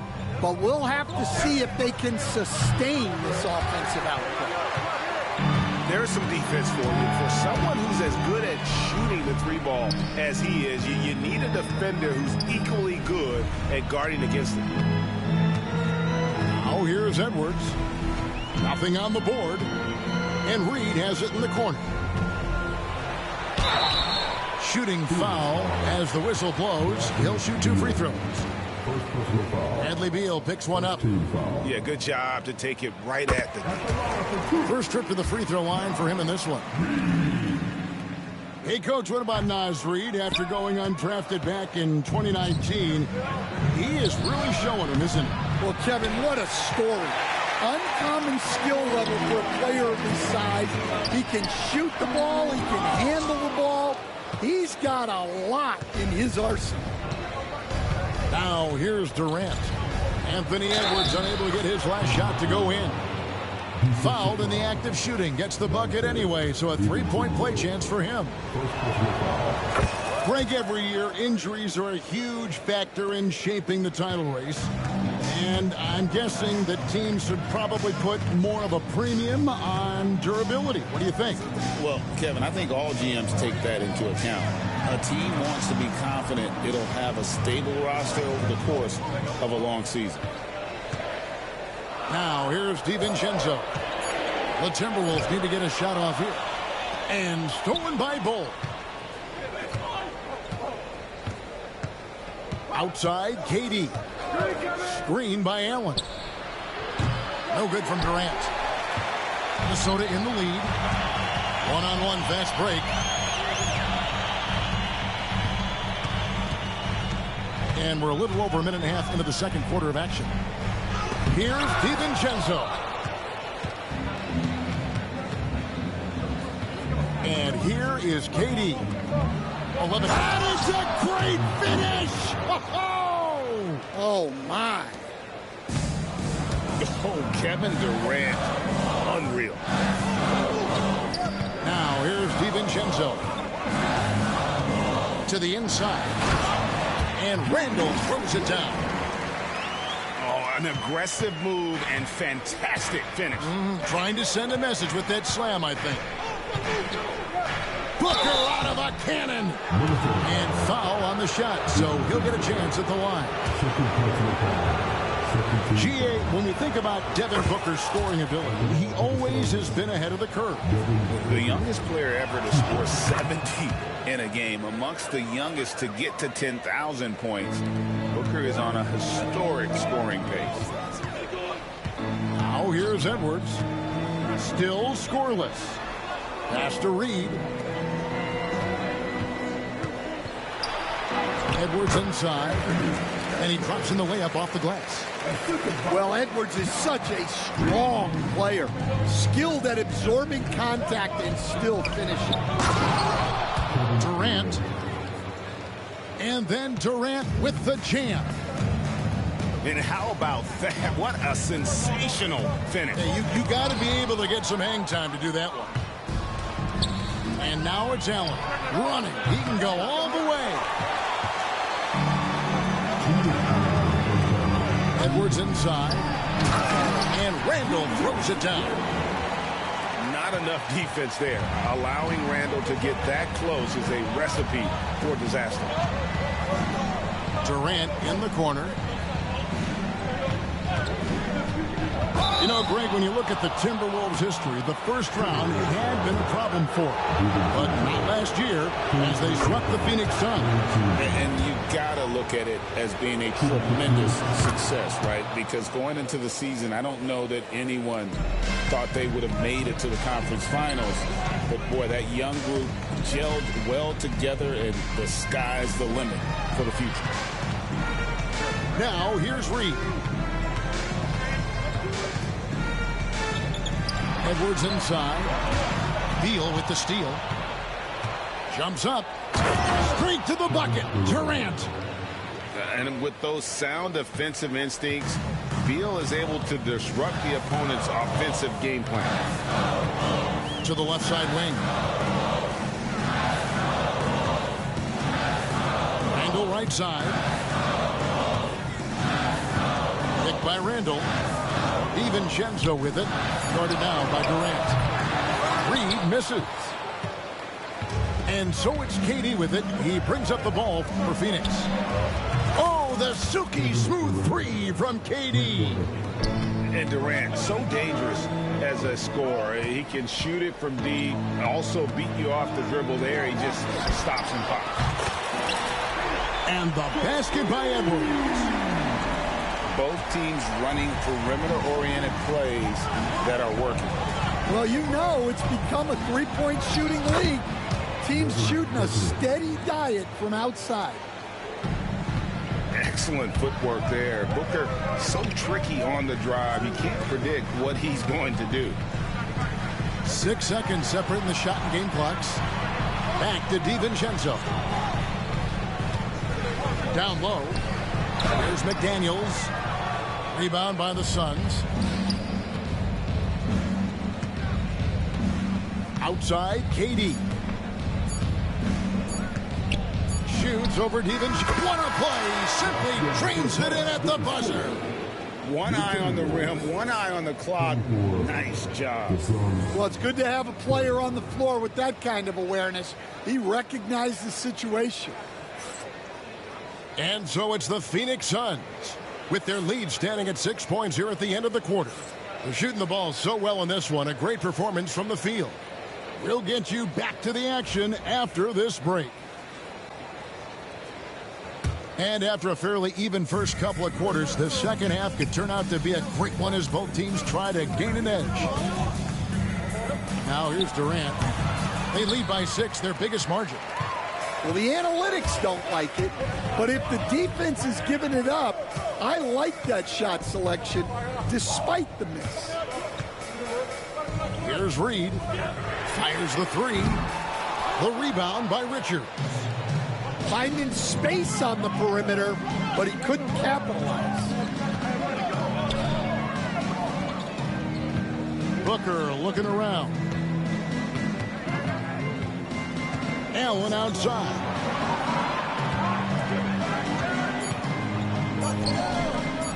The Suns need to get a shot off. And here's Booker from the arc. And it's going to be a 24-second shot clock violation. They turn it over.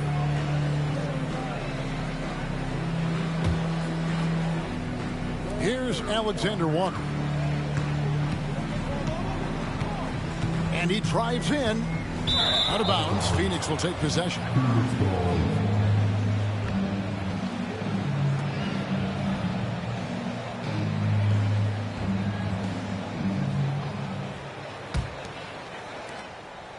About 1 minute played here in the second half.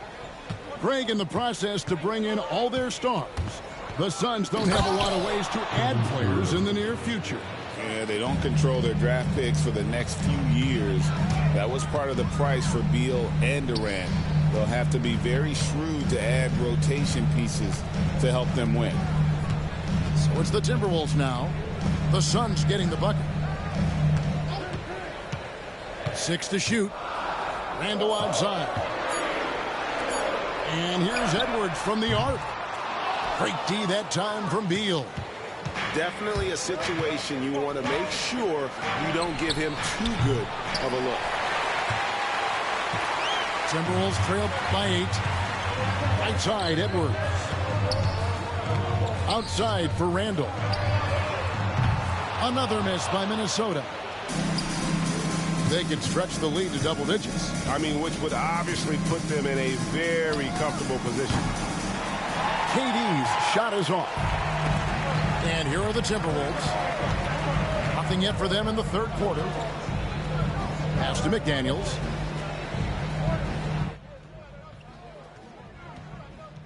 Back to Randall. And stolen by Booker. And Fast break. Booker's got it. And too much time in the lane. They get called for the 3-second violation.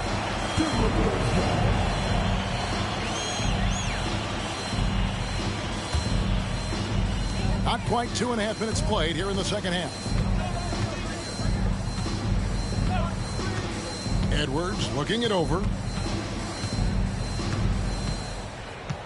Pass to Reed. Beal with the steal. Near the three-point line, it's Booker. Off target there. That would have pushed the lead to double digits. Outside Edwards. Picked by Randall. Now Reed. The three-pointer no good. And I thought that was going to drop. It looked good from here. Back to Allen. Good ball movement here by the Suns. KD on the wing. There's the screen. Tipped away. It's stolen by Edwards. Edwards on the bounce. And Edwards slams it in. And right there, Edwards shows you his ability to impact both sides of the ball. And despite his young age, Coach Van Gundy, Anthony Edwards' leadership qualities growing day by day. Yeah, Kevin, and a lot of it's because he is great at both ends of the court. Confident, charismatic, upbeat. He's learning that delicate balance between taking over a game and bringing his teammates along for the ride. Here's Booker, and it's out of bounds. Last touch by Booker. And the Timberwolves with possession here. 56 seconds left here in the third quarter. Beal with the steal. And Phoenix pushing it up now. Fires the three. They get the rebound. And that one's good. Richards. And the D getting outworked there on the putback. Can't let that happen. And I can tell you from experience, these are the types of things that drive coaches crazy. And the slam. If Rudy gets that ball anywhere near the rim, he is going to finish it. And timeout is called by Mike Budenholzer. And coach has decided they need a moment to talk things over.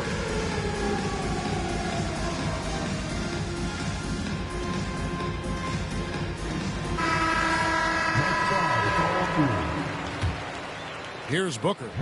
He's got 6. Outside, KD. Sinks the triple.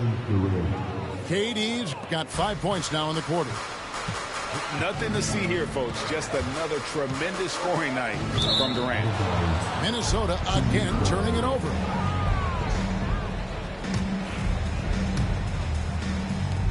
There's 21 seconds left to play in the third. Unloads. Rudy Gobert with the rebound. Miller inside. Clark outside to the middle. Here's Gobert. And finished off by Gobert. And no doubt they'd love to see him get a lot more of those opportunities. And that deficit will go away quickly if he does, Greg. And we've reached the end of the third. Phoenix ahead. They're up by 5. And we're coming right back after this break to get the fourth quarter underway.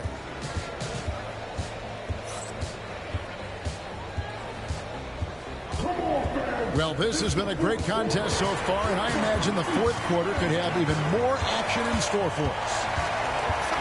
And timeout is called by Mike Budenholzer. He's not taking any chances and wants to huddle them up right away.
While we've got a moment, let's send it over to our terrific reporter, David Aldridge.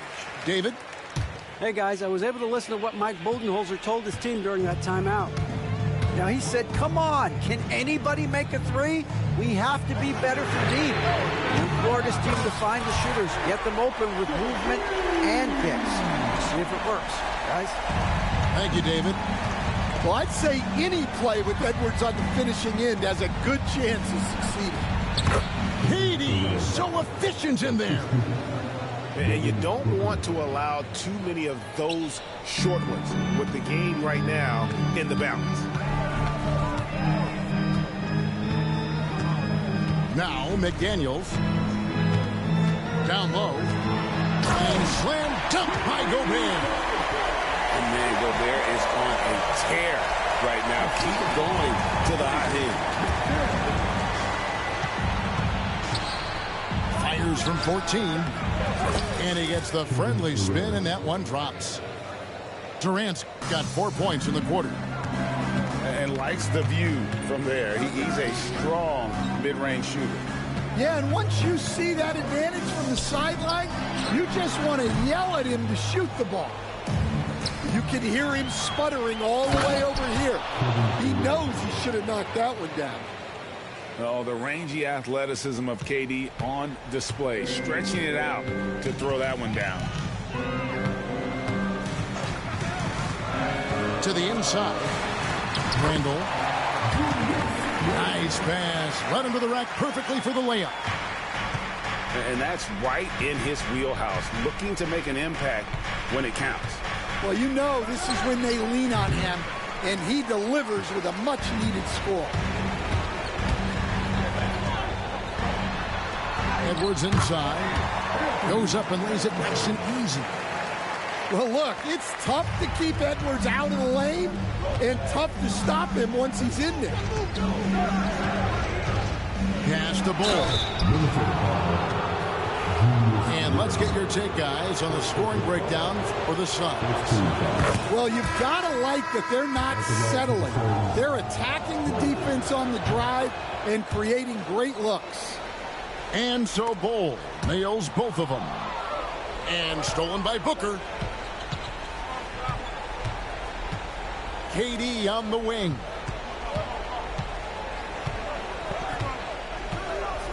Screen by Bull. And there's the foul on the shot. He'll go to the line for two. Such a unique player. Kevin Durant, pure shooter, incredibly skilled, all at nearly 7 feet tall.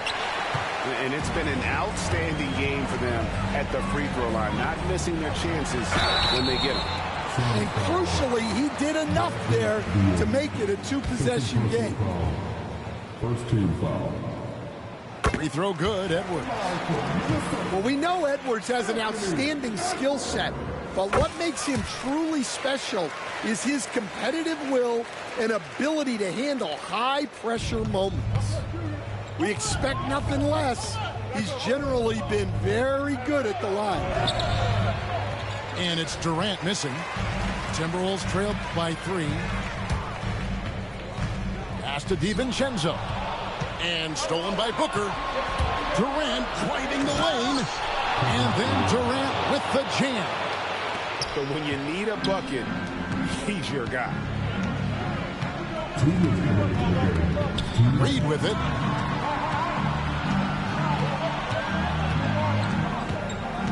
Inside. Shot clock at 6. Knocks down the 3 ball. Great feed. Edwards has such a complete game. He's much more than just a scorer. The shot by KD. No good. Not really what we expected. You know he wants that one back. No one near Randall as he lets it go. And that won't go, missing the go-ahead bucket. We've played just over 3.5 minutes now in the fourth quarter. Here's Durant. And the call on the shot that sends him to the line. It's on Jaden McDaniels. Love the confidence Durant has in that jump shot. Doesn't let the foul stop him from taking the shot. the steal. Puts up a deep three. Durant, no good. Timberwolves trail by 3. Here's Edwards. Pass to Randall. And there's the whistle. 3-second violation. Sometimes the action speeds up on you a little too much. Two teammates not on the same wavelength there. And it's Phoenix's ball. Here's KD. It's good. And Durant has been in these moments before, welcoming any opportunity to knock down a big shot. Now here's DiVincenzo. Pass to Reed. Back to DiVincenzo. Over Bull. Here's Reed. Randall from outside. Good. And he has brought them to within 2 points. He's such a clutch shooter. I mean, he lives with a big shot. And when he's rolling like this, watch out. Durant in the corner. And so it looks like the Suns will retain possession here. Great energy on the deflection and a good job disrupting their offense. Yeah, there's nothing easy on offense. Coaches love seeing that kind of hustle on the defensive end. To the wing on the left. Knocked loose. Stolen by Reed. McDaniels with the ball. So it's the Suns taking the W in a close one.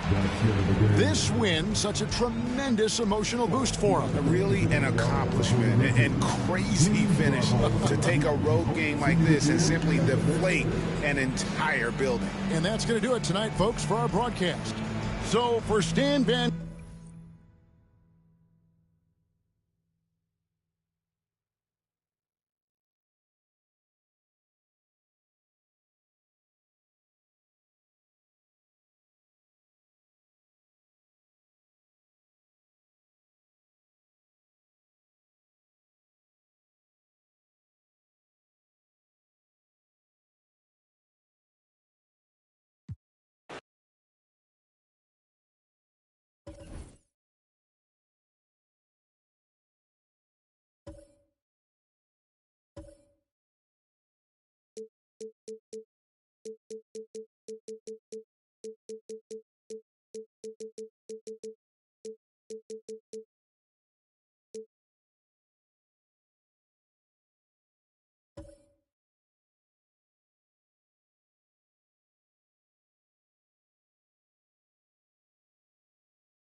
This is Brian Anderson, joined by Grant Hill and Richard Jefferson.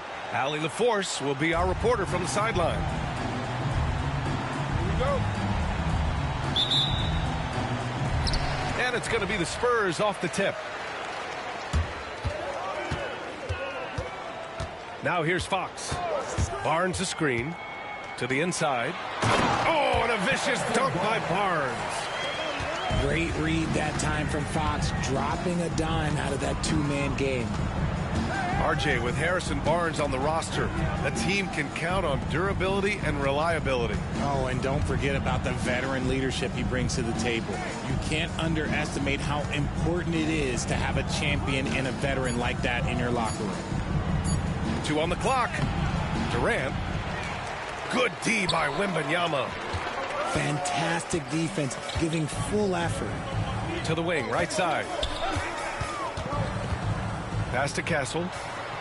Back to Fox. And Fox powers it home. Look at Fox get up. Okay, I see you flexing on him. A moment to hear from Allie LaForce. Moments ago, Greg Popovich and I were able to chat. We talked about Kevin Durant and what his plan is for trying to contain him, and Coach said, quote, "We don't want him to get into a rhythm. That's when he's most dangerous."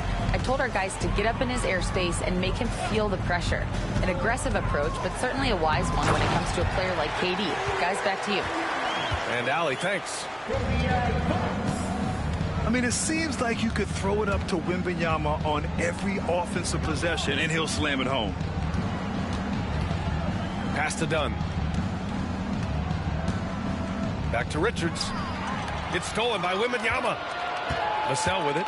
Now guarded by Booker. Out to the wing. Barnes the screen. Here's Fox. Chalk up two there. Fox has got his second basket of the game. Nice use of the pick there. Fox lost the defender and capitalized. Durant for three. Yes, and it's Booker with the setup. Defensively, you have to stay connected to him on the perimeter. Inside. Oh, and the jam by Wembanyama. And Wembanyama can dunk it basically just standing up. You got to keep him out of the paint. Okay, RJ, we all know how luck comes into play in the NBA. The Spurs have had great lottery luck. Yeah, winning the first pick 3 times, drafting David Robinson, Tim Duncan, and Victor Wembanyama. I don't know, but I would be really upset if I was all of those other teams to miss out on those big guys. Three-pointer, Beal, and that's good. His first bucket of the game. Playing with fire there, Beal barely beats the buzzer. To the paint. Here's Wembanyama. Here's Fox. And it's Phoenix with a rebound. Booker looking around. Pass to Durant.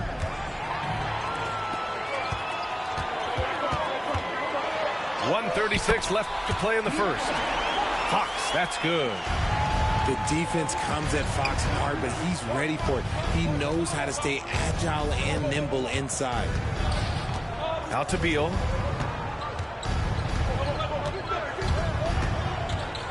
Back to Booker. It's hauled in by Wembanyama.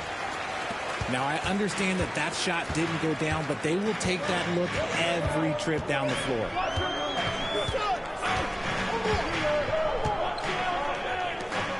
And 1:01 left in the first quarter of the game. Clock at 6. Down low. Dunn with a steal. It's Booker on the wing. To the middle. Richards. And out of bounds. San Antonio will have it. San Antonio will have it.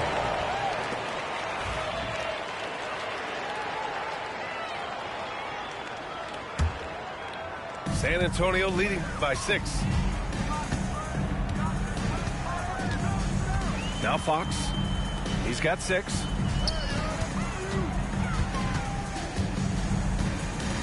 .29 seconds left in the first quarter. And he gets it to go. Fox has got 8 points.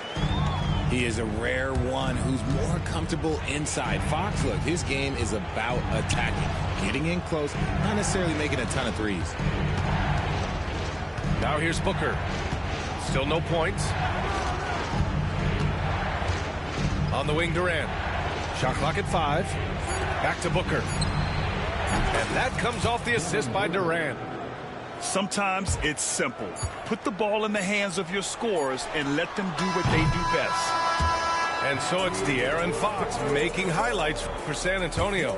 8 points in the quarter, showing how effective he can be. More NBA on 2K Sports right after this.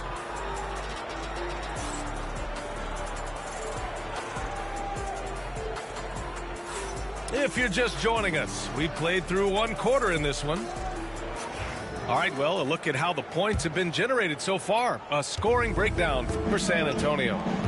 I've really been impressed with how aggressive they've been inside, looking to capitalize from the paint whenever they can.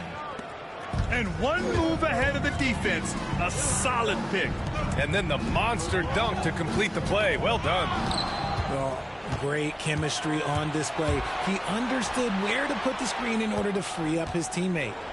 All right, let's check in with Allie LaForce.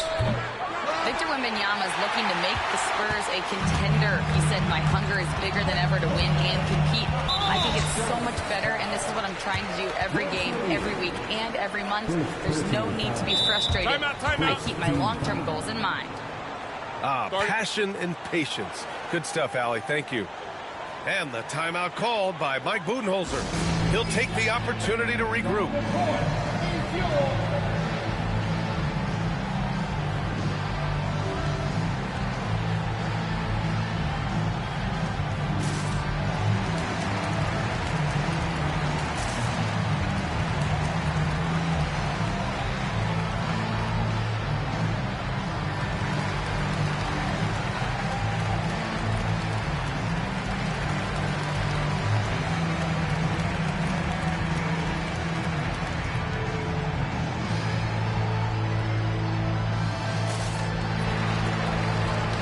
There's such intense rivalries at the college level.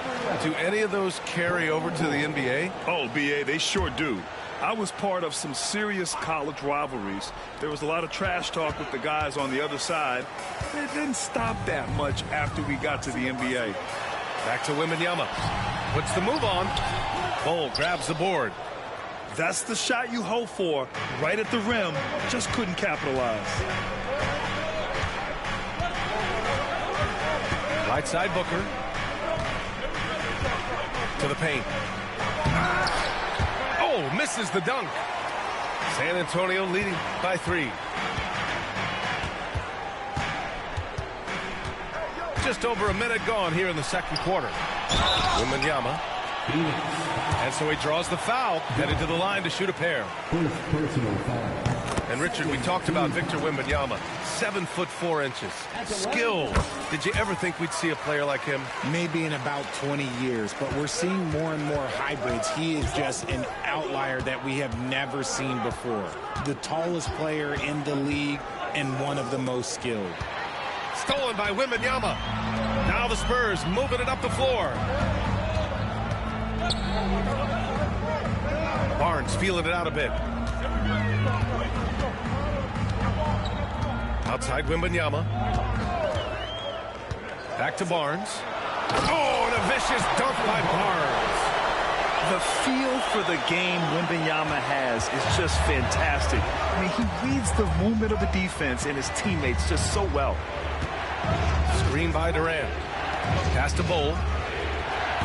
And once again, off the mark by Phoenix. Ooh, that's a tough break. After poor communication defensively, it leaves him all by himself. Now Vassell. The 3 is up. Oh, clanks that one. He's 0 for 1 to start. Outside Durant. Bol with it. Back to Durant. Outside Booker. The Suns need to get off a shot. Here's Dunn. And once again, off the mark by Phoenix. San Antonio leading by 7. Fox with the ball. Durant covering. Oh, Beal picks his pocket. Jumps up. It's Booker in the open floor. Quick thinking from Beal on the defensive end. That's a nice steal. 3 minutes of action thus far in the second. Pass to Fox. Off target with the 3. Yeah, that's a shame because I'm not sure the defense will let him get a shot that good again very soon. Well, the last few years, Richard, the Suns have had some all-time greats, but this is Devin Booker's team. No doubt, drafted in 2015. Book's been here his entire career. His first few seasons, the team was, let's just say they were rebuilding, but Devin stayed loyal and enjoyed some stellar seasons since then. They get it back. And with the 8-foot wingspan of Wembanyama, it feels like he releases the ball halfway to the bucket. He's gone 2 for 2 at the line so far. No good on the free throw. Well, Richard, it might be a long time before we see a player with the combination of Wembanyama's size and skill. He changes every opponent's game plan, offensively and defensively. You've seen nothing like it, and we probably won't for a long time. Pass to Allen.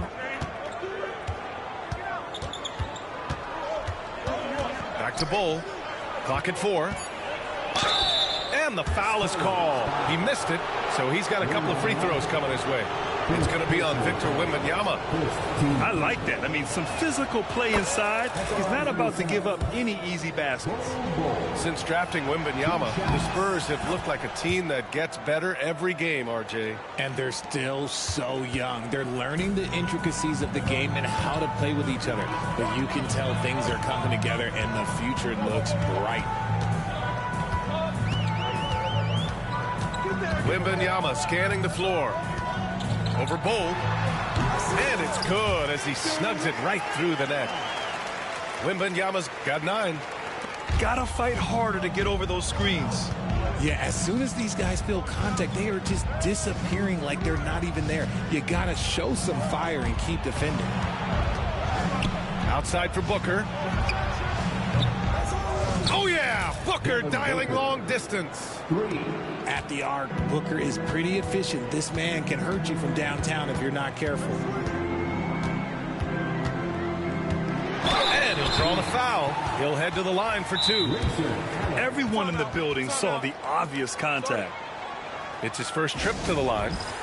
And Mike Budenholzer decides to call a timeout. He's going to talk it over with his guys.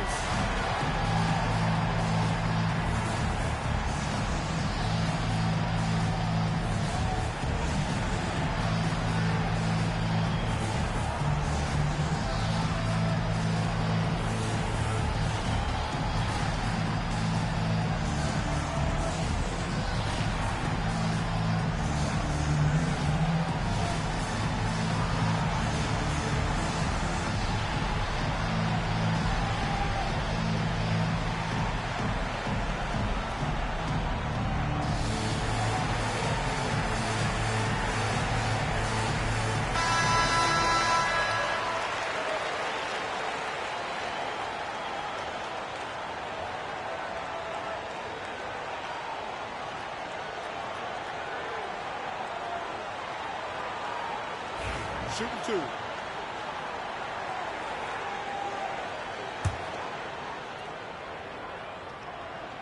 The first free throw is good. One of the fastest guys in the league. For Fox, it's about using his blinding quickness to his advantage on both ends of the floor. There's 21 seconds left to play in the first half. Outside Booker. Pass to Bull. Outside Booker. Over Fox. Oh, and the release was before the buzzer, but it's off target. And we're through the first half of play here in what's been a good one. San Antonio on top, up 5. And we'll be right back after halftime for the start of the third quarter. See you in just a bit.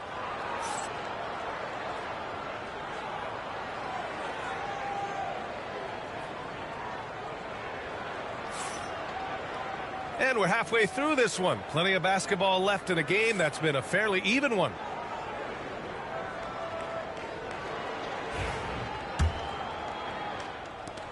Suns trail by 5. Here's Booker. Here's Bull. Misses the 3. Richard, the first winner of the NBA Clutch Player of the Year. De'Aaron Fox.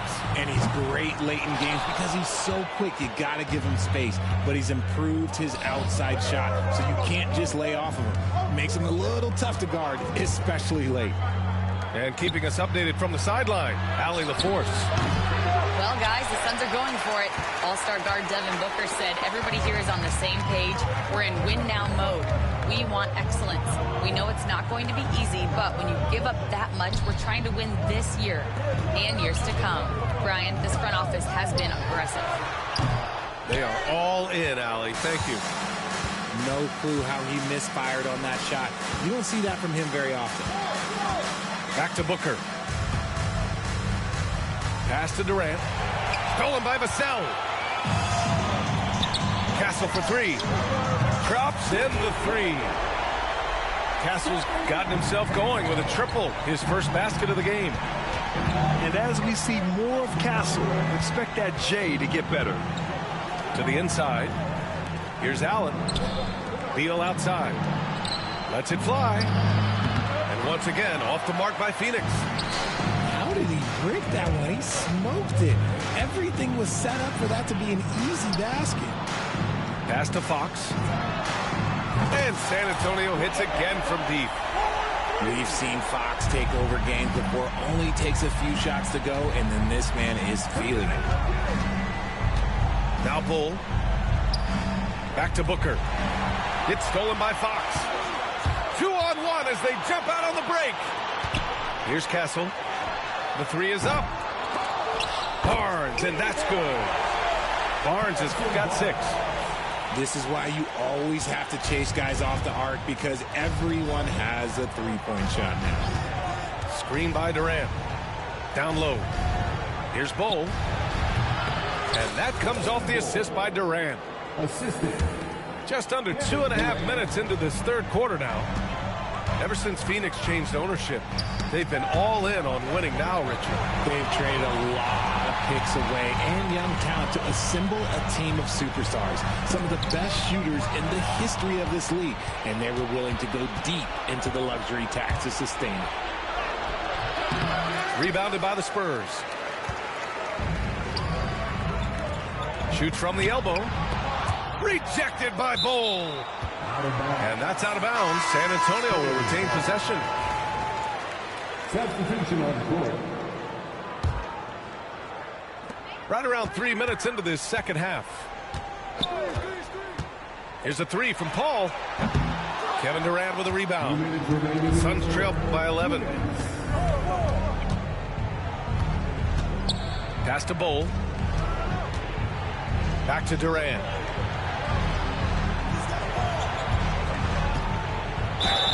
And he was fouled in the act of shooting. Opportunity for a three-point play here.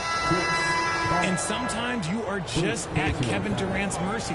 No matter what you do, he's still going to score. Phoenix shooting their third free throw attempt of the game. When you look at the career of Kevin Durant, he's had an amazing list of teammates, Grant. Yeah, that's true, B.A. And it started with Westbrook and Harden. Then he had Steph, Clay, and Dre, Kyrie, and then Booker and Beal. That is quite the list. Beal surveying the D. Back to Richards.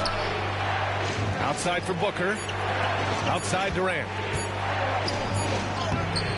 Oh, KD against contact inside.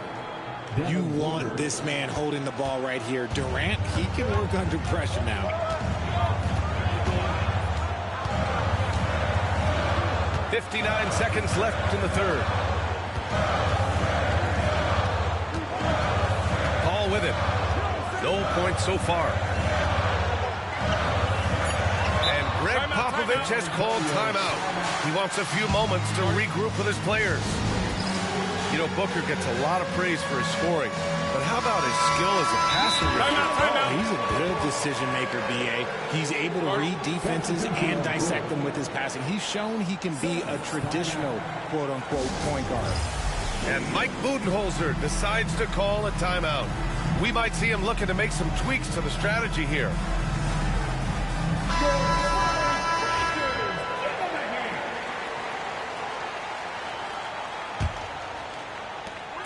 46 seconds left in the third. San Antonio again can't hit. Suns trail by 6. Out to Beal. From behind the arc. Fires in the triple. Beal's got 8 points. They're doing the job on both ends, getting stops and attacking offensively. All the momentum seems to be running in their favor. They're close to taking the lead. Pass to Richards. And the bucket counts. And he is on his way to the line. He'll try to make it a 3-point play. Phoenix shooting their 4th shot at the foul line here. And it's tied up with that one. And here's Fox. He'll bring it up for the San Antonio Spurs. To snap the cold streak. Stolen.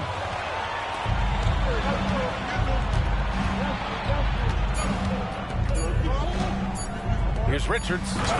And that one is stuffed right through. Got to give him credit for jumping on the ball and making the most at the other end. Boy, inexcusable at this point of the game. They got to be more composed in these moments. An important 2 points, not just on the scoreboard, but also for a little bit of momentum. And we've just finished the third quarter. What a tight game we've got going.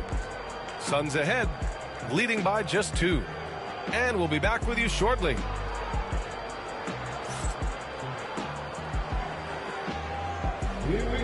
Three tense quarters behind us. One more to go. Thanks for being with us as we get ready for the fourth. Boy, that foul looked intentional. Not exactly what you'd expect here. Yeah, I know. It just doesn't make sense given the situation. I mean, I'm just not sure what he was thinking right there. I mean, he needs to get his head in the game. And the timeout called by Mike Budenholzer. No doubt he's going to utilize the opportunity to make sure they're all on the same page here. And let's swing it over to the sideline and hear from Allie. Over that last break, guys, I got a chance to hear what Mike Budenholzer said to the team. Well, coach is thrilled with their three-point shooting, saying in the huddle, guys, let's keep it up. Continue to shoot it from deep. It's working. They've been on fire from distance so far. Thanks for that, Allie. And Greg Popovich has called timeout, looking to get everyone dialed in and engaged.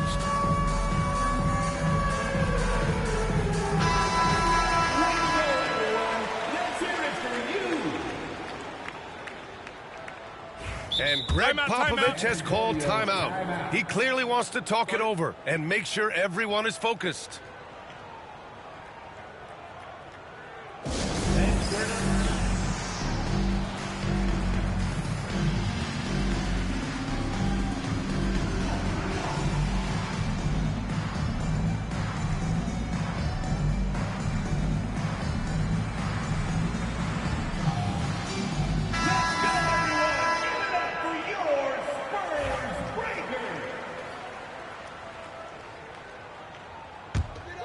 San Antonio trailing here. And here's Fox. Vassell, right side.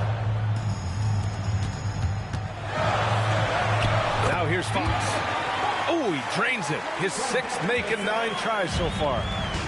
Passes like this demonstrate leadership. Vassell wanting to find his open teammates. Pass to Richards. Back to Booker. Shot clock at 6. Back to Richards. San Antonio with a rebound. 13 points was their biggest lead of the game. Inside. Barnes. Fox outside. The 3-ball. Offensive board. A terrific move by Victor Wembanyama to score. And the Spurs lead by 2. Yeah, terrific follow-through from Wembanyama, proving he has a good head on his shoulders. The kick to Durant. Fires the 3. It's hauled in by Wembanyama. Given his range, you'd expect him to capitalize on that opening. Goes up on the baseline. And there are the Spurs with another bucket. He loves to get rid of it. Fox has a nose for the open man. Now Booker. Durant for 3. And once again, off the mark by Phoenix. Castle for 3. Kevin Durant pulls it in. Suns trail by 4. They've been having major problems offensively. Definitely in a bit of a dry spell. Outside Booker. Pass to Allen. Here's Richards. Out to Beal. Tipped. Vassell with it. Durant covering. Now here's Fox.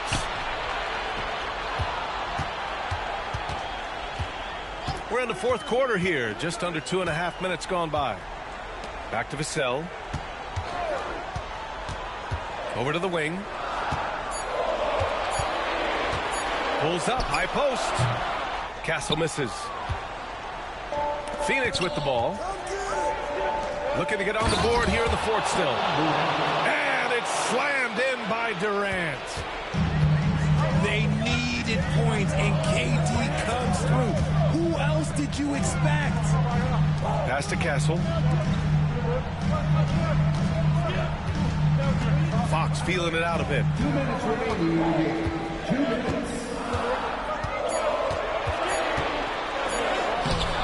Richards pulls it in. The Suns trailing. Durant puts some moves on. On the wing, Durant to take the lead. On target from range. Durant's got 5 points in the quarter. Some players shrink when the pressure's on, but he lives for these moments. The open shot by Barnes. San Antonio again can't hit.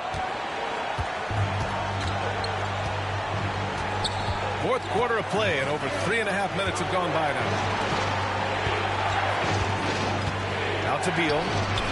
Fires from deep. The rebound by Victor Wembanyama. On offense, here is San Antonio. They've only given up 5 points here in the fourth. Pass to Barnes. Fox for three. San Antonio again missing. Down low. Richards. Count it! Great to see guys who don't back down under pressure.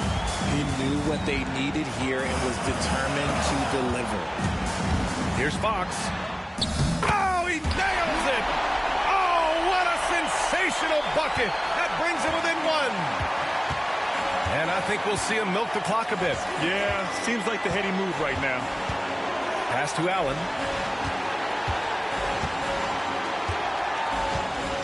And we've got 28 seconds left in the fourth quarter here. And here's Beal. Now the Spurs moving it up the floor. Here's Fox. Yes! And this is the trust that Fox's teammates have in him. What a shot right there. Ooh, too long in the paint. And he's hit with a 3-second violation.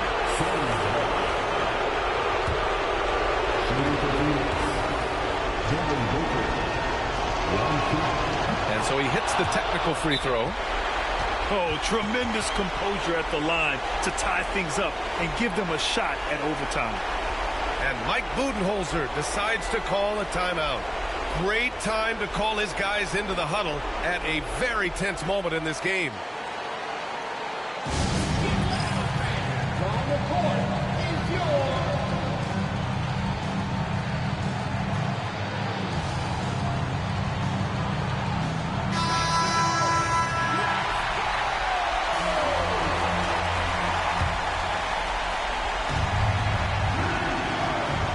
Here's Durant.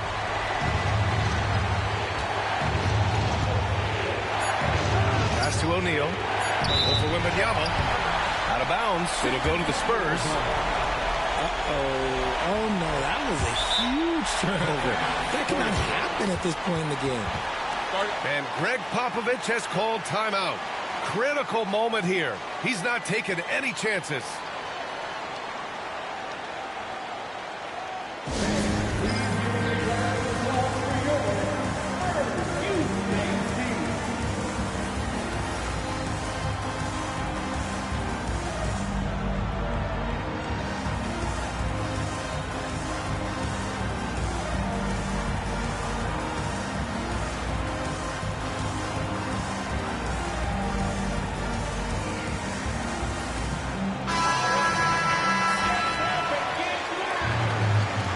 Substitution.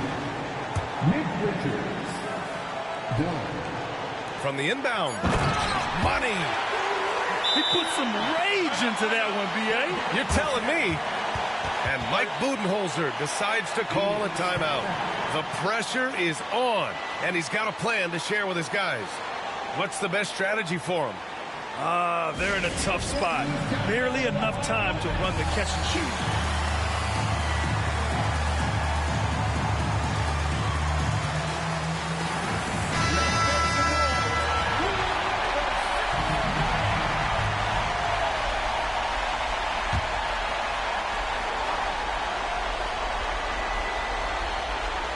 For three, Booker. Oh, that shot had a chance, but the all-or-nothing shot attempt is off the mark. So it's a narrow victory for the Spurs, pulling out the W. What a performance they have here at home today. I'll tell you what, these are the ones that are so nice to win and so tough to lose. I love being on the edge of my seat, never knowing what would happen next. And that'll wrap it up, folks. For Grant Hill, Richard.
And here it comes, the NBA on 2K Sports.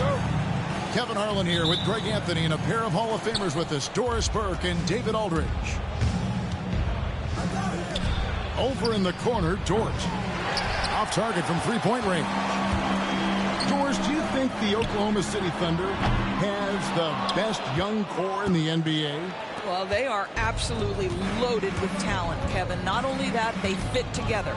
Now they've got a perennial MVP because Shai Gilgeous-Alexander has inserted himself into the best player in the game conversation and a rising star in Chet Holmgren. Look out.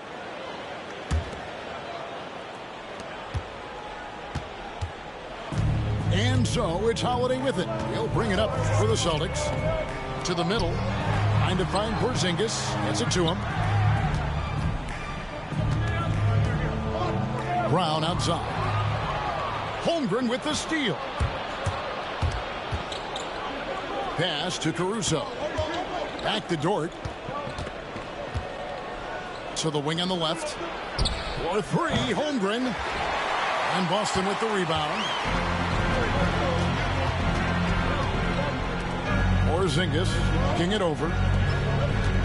Screen by Porzingis. Outside White. It's up a three. There's some defense for you. For someone who's as good at shooting the three ball as he is, you need a defender who's equally good at guarding against him. It's tipped. And that one goes out of bounds. Last touch by Tatum. Great instincts from him to get a hand on that pass and tip it out. And offensively, a little bit of a careless toss. You could have used a better angle on that pass. Dort misses. The Celtics on offense. Back to Tatum. And there's the drive. The wide open look here for Porzingis. And he wills that one in. Sinking right through off the back iron.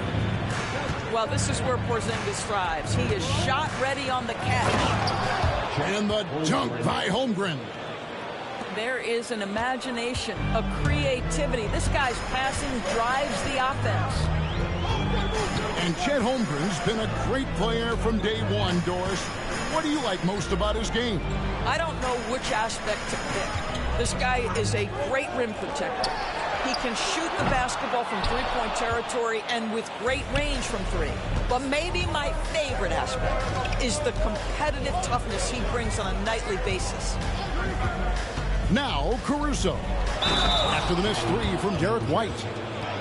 Gilgeous-Alexander has that ability to adjust in midair, take the contact. That is nicely done. If you mention the best players in the NBA, Doris, you have to mention Shai Gilgeous-Alexander. How has he made the leap so fast? Yeah, Kevin, this is an interesting growth and development story because Shai Gilgeous-Alexander has shocked everybody. He can get to any spot on the floor. He's one of the most relentless drivers in the game.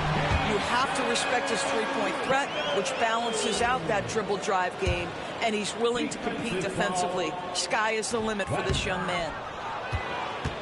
And you watch Jason Tatum, year to year, he is a model of consistency across the board. The numbers are pretty similar, and the effort never wanes. Holmgren in the corner. Porzingis with the block. A swat by Porzingis, that wingspan, letting you know he's in the house. To the paint. Holiday with it. He's picked up by Gilgeous-Alexander. Tatum no good. Well, you simply have to shake that one off, right? You can't let that kind of missed opportunity bother you. Holmgren gets the bucket. And looking to get stronger, Holmgren fights through the bump. Tons of time for him to grow into that frame. With a short break in the action, gives us a chance now to send it over to David Aldridge. Kevin, Lou Dort makes his bones at the defensive end. Shai Gilgeous-Alexander says, I always try to test myself against him in practice because he's the best of the best. And Coach Mark Daigneault said, I look at him more like he's an artist. We can shift him anywhere. There's no one he can't guard. Kevin? David, he is a beast. Wow, thank you for the report. Tatum drives in. Gilgeous-Alexander with the steal.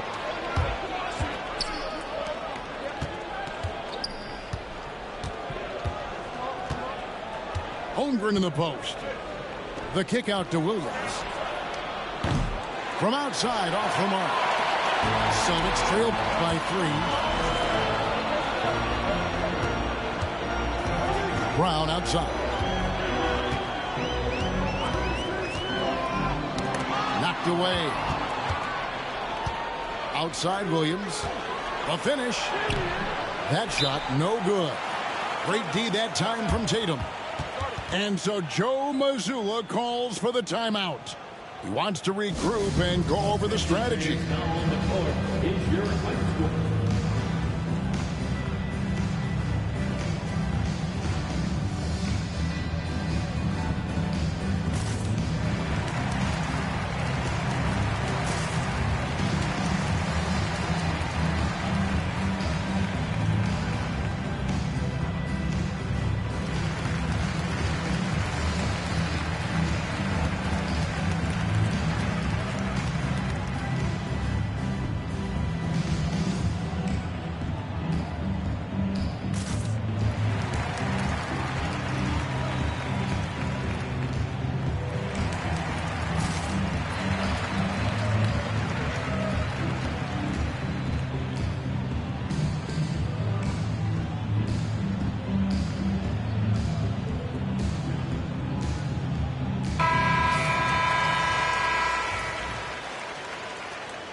Celtics trail by 3.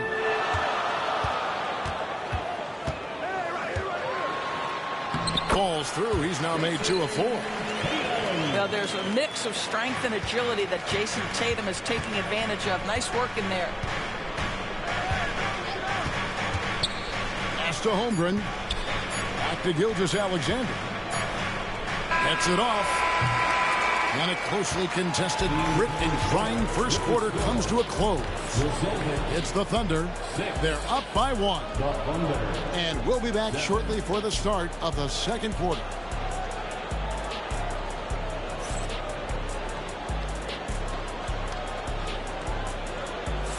And we hope you're enjoying the game. Both teams tonight keeping things pretty even so far on the scoreboard. What do you guys think about the Thunder here in this one? Just a terrific first quarter, sparked really by their unselfishness. I'll tell you, that willingness to make the extra pass, that is what creates good looks. It also forces the defense to scramble. And here's Gilgeous-Alexander. He'll bring it up for Oklahoma City. You know, Doris, few teams have tried to invite Brown to be a shooter. He's punished them each and every time. And he's had to put in the work, Kevin, to make himself a legit perimeter threat. And listen, the defense has to make choices. Athletically, this is one of the most gifted players in the league. If you're going to concede anything to Jalen, it'd probably be the three-point shot. Back to Holmgren. Nice D from Porzingis. And you can see the defenders afraid to kind of get in his way a lot of times when he's on his way to the basket. But on that one, they were there. The Thunder with the lead. Here's Caruso. Jaylen Brown with the rebound. Well, defensively, if you allow him to get this close, you're playing with fire. He just happened to miss that one. Back to Holiday. Three-pointer. It's rebounded by Oklahoma City. I'm shocked that didn't turn into 3 points. I mean, he makes you pay on those nearly every time. Gilgeous-Alexander. Count that one. Gilgeous-Alexander's got 5 now. Well, that's SGA in a nutshell right there. Quickness, length, guile, finishing on the interior. Tatum no good. The Thunder leading by 3. Pass to Holmgren. And here is Williams. Back to Holmgren. And there's the call on Chet Holmgren. That is his first foul of the game. Yeah, way to get there first and be willing to absorb the contact. On offense, here are the Celtics. In the second quarter, held scoreless. GA, these Boston Celtics are unquestionably a top-tier offensive unit. Stupendous shooting, excellent instincts with the ball. Yeah, they are a model offense in many ways, making it tough for many teams to keep up with them. Now here's Williams. Jason Tatum missing his last shot. Just 5 to shoot. Holmgren the screen. And that one's good. Caruso. Well, use the pick and going right to the cup. I love the aggressiveness. They need a bucket in a big way here to regain some confidence. Back to Tatum.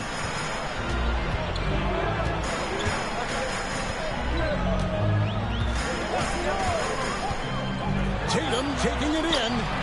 An easy 2 points on the layup. He has 6. I'll tell you, that defense was on point. But how about the better offense of Jason Tatum on his way to the cup? Woo-hoo! Now, here's George. Gilgeous-Alexander can't get it to go. Pass to Holiday. Brown feeling out a bit. And the rejection by Holmgren. Long 7-1 with that 7'6" wingspan. Holmgren can alter a block just about every shot in his vicinity. And you don't want to give up that kind of look too often. And so it looks like the Celtics will retain possession here.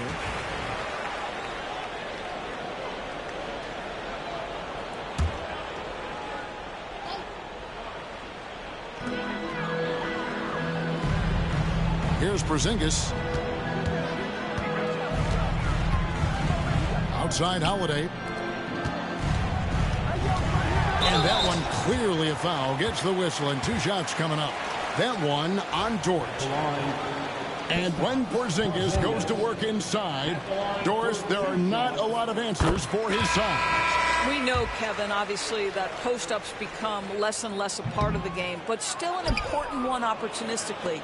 And you talk about efficiency in the post, that is Kristaps Porzingis. But not only that, the mid-range game is there, the three-point game is there, and the defense is there.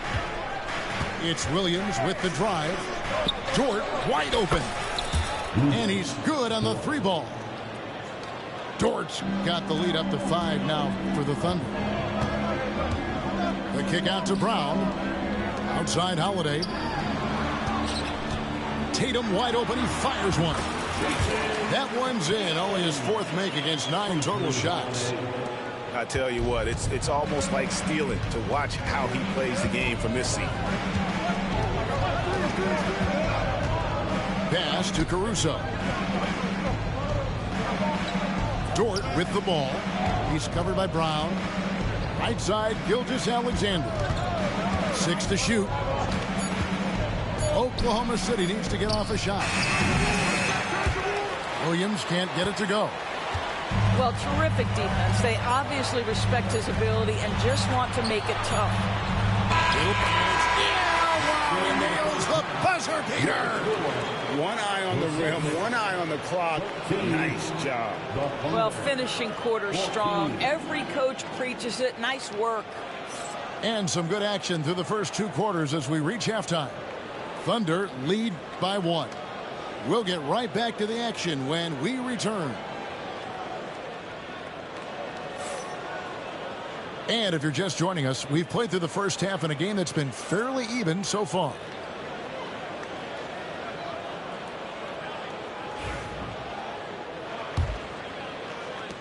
And so Holiday will bring it up for the Celtics. They trail by 1.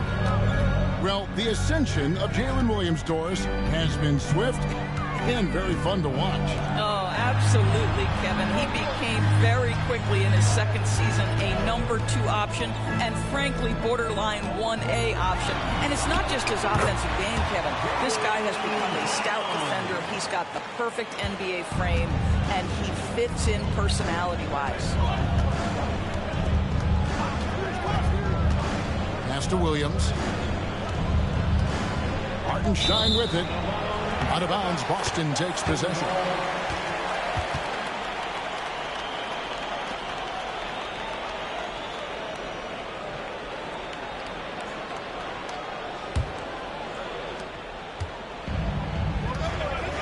And here is Tatum. 8 points for him.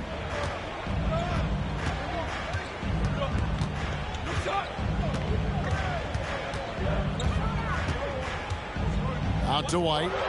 There's the 3. It's rebounded by Hartenstein. Oklahoma City trailing. On the wing, Williams. There's the triple. Good on the 3-point shot. Williams has got his first bucket of the game, and he's on the board for 3. Well, if you offer no... Oh, Jason Tatum finishes with authority. I tell you, this guy is capable of some amazing finishes. Jason Tatum, my goodness. And Gilgeous-Alexander, here we go. Pass to Hartenstein. Back to Dort. Clock at 6. Inside. Greg, what a great time to be a fan of basketball. Not just in the NBA, but all over the world. Absolutely, Kevin. The sport just continues to grow, and there's increased value being placed on all-around skill, even in youth basketball. And I think that bodes well for the future of the game. Boston trailing. That's tipped. Here's Gilgeous-Alexander. And the dunk by Gilgeous-Alexander. Boy, Shai Gilgeous-Alexander just slicing his way inside. No doubt on the finish. And with an update from the sideline, let's check in with David Aldridge. Kevin, the Thunder take it one step at a time. All-star Shai Gilgeous-Alexander says, I think we all stay in the moment, and that's why we've been able to get better.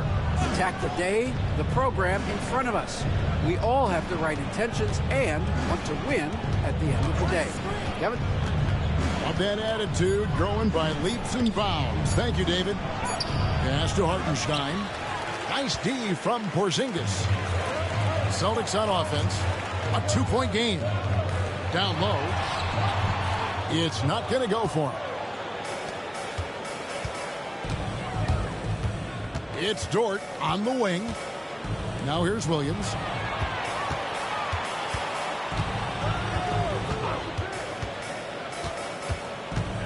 And it's Hartenstein in the corner. 5 on the clock. Here's the floater. And the layup is good. And the Thunder lead by 4. Well, that's a nice play. You've got to read the situation and go to your floater game when necessary. This is his second trip to the free throw line. And when you shoot 86 from the line like he did last season, you usually cash in on those opportunities. Doris, some great shooters on this Boston team, but at times Don't you think they settle from the perimeter? Well, Kevin, obviously this is a coaching staff that puts a heavy emphasis on three-point shooting. They led the league in makes. They led the league in attempts. But obviously your two best players, Jason Tatum and Jaylen Brown, with their size and athleticism and driving ability, you want to try to find the right balance. They do a great job of that. Here's Hartenstein, and too long on the shot. Celtics trail by 3. Back to Tatum.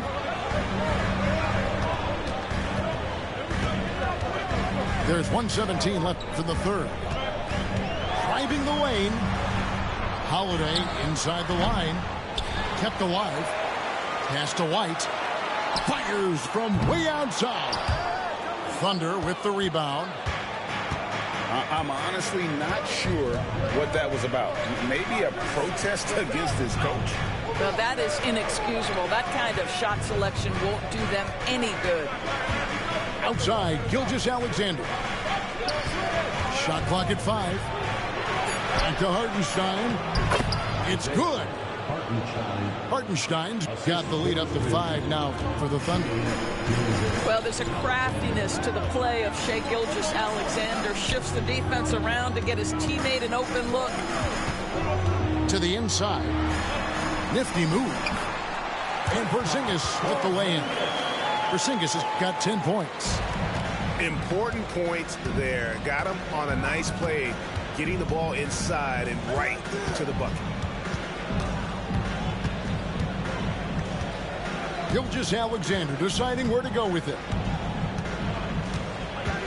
Pass to Hartenstein. That shot missing. Nice D from Porzingis. Here's White. And the last shot at the buzzer doesn't go in for him. We're at the end of the third, and we've still got a close one. Oklahoma City out in front. They're up by 3. And we'll have the start of the fourth quarter for you as soon as we get back from this short break.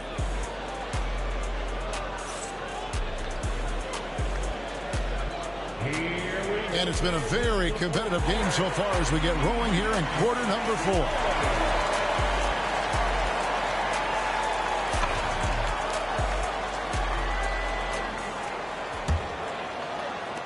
The Thunder leading by 3. They set the screen. And Gilgeous-Alexander, here we go. Williams' shot is off. And the Celtics with possession here. Here's Tatum. Out to White. Back to Tatum. Caruso grabs the miss. On the wing, Williams. Pass to Caruso.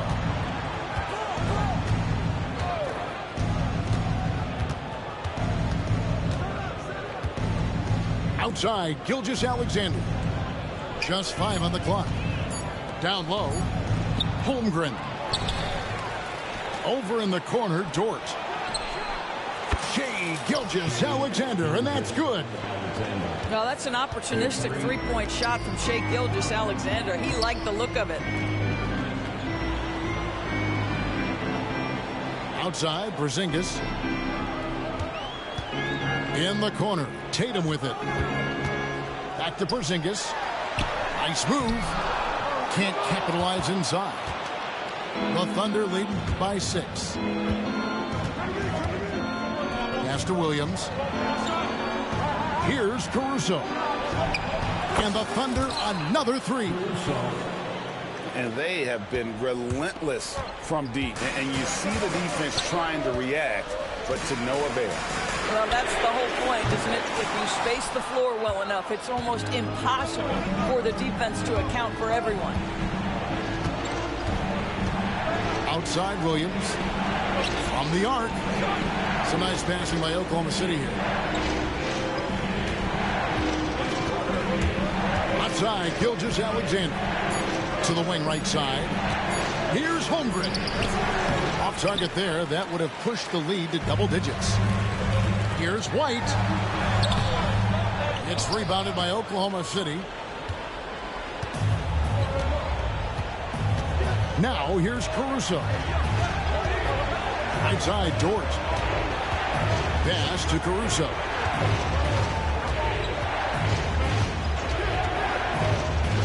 Outside for Gilgeous-Alexander. Now here's Holmgren from the arc. Celtics trail by 9. Here's White. Misses the layup. And Gilgeous-Alexander's got the ball here for the Thunder. They lead by their biggest margin of the game, 9.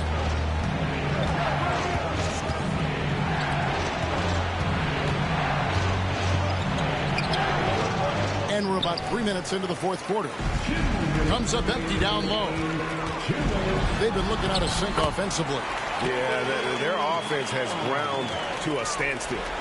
Well, this is where the powerful frame and explosive athleticism of Jaylen Brown becomes a problem for the opponent. Nicely done. Now, Gilgeous-Alexander. Here's Holmgren.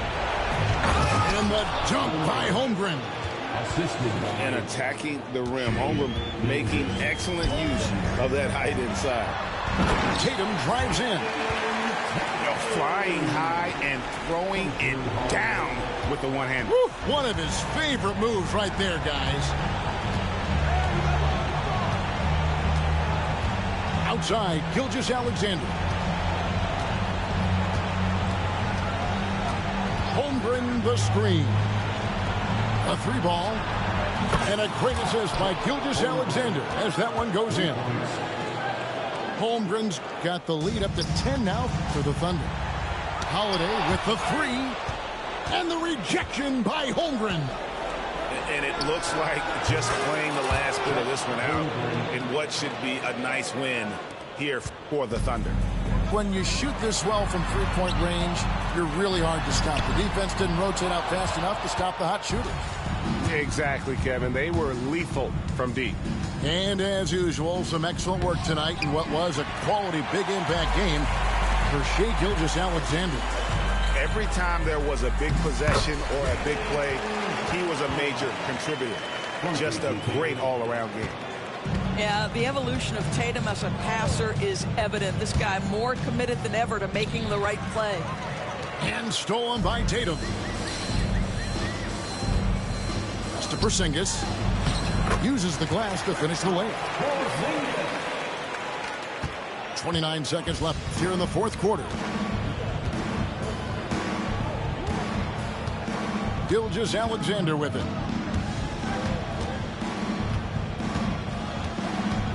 16 seconds left in the fourth. Outside, Dort. Williams for 3. That one, no good. Great D that time from Tatum. Drops in the tray. So it's Oklahoma City picking up the win. A narrow win under difficult circumstances, Greg, as the visiting team. It really was, but that didn't seem to bother them. I mean, road team, home team, all I know is they were the better team. Well said. Thank you for...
Alongside Hall of Famer Grant Hill and Coach Stan Van Gundy, this is Brian Anderson. Allie LaForce joins us from the sidelines. It'll be the Thunder off the tip. Here's Gilgeous-Alexander using his post moves to get the 2 points.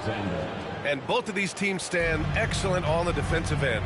Yeah, and Brian, look, there's 2 hallmarks of great defensive teams. Obviously, effort. You can't do anything without it. But also communication. The best defensive teams communicate well, and it's what connects all 5 guys on the floor. A wise coach once said, defense wins championships. I would say defense and offense win championships. You need both. Oklahoma City shooting their first free throws of the game on this trip to the line. You know, after sitting out his first pro year due to a foot injury, Chet Holmgren was well worth the wait, Grant. Yes, he was. And Chet was actually guarding LeBron during a summer pro-am game when he hurt his foot. But Chet was a monster his rookie year, already an elite shot blocker. Here's Gilgeous-Alexander following the bucket by Boston. Showing that rebounding isn't all about size. It's about will and effort. Holiday taking his time here. They kick it out to Porzingis. To the paint. Here's Brown. And Brown with the stuff. Flashing his athleticism there.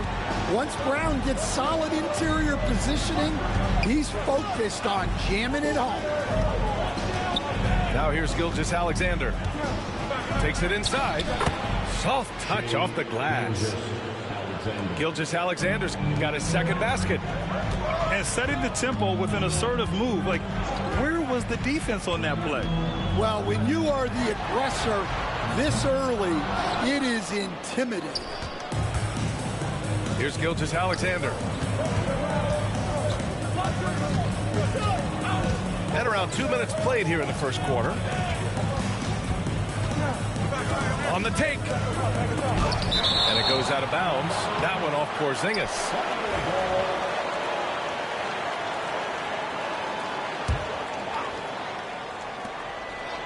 Six to shoot. And he's going for the lob. He drains it as the shot clock ticks down. Woo! I just love that alley-oop slam, B.A. Defense disorganized, defense pays. Stan, you look at the Celtics, as high-powered as they come offensively. No question, Brian. They can space the floor at every position, and any one of their starters is able to give you 20 on a given night. Oklahoma City leading by 6.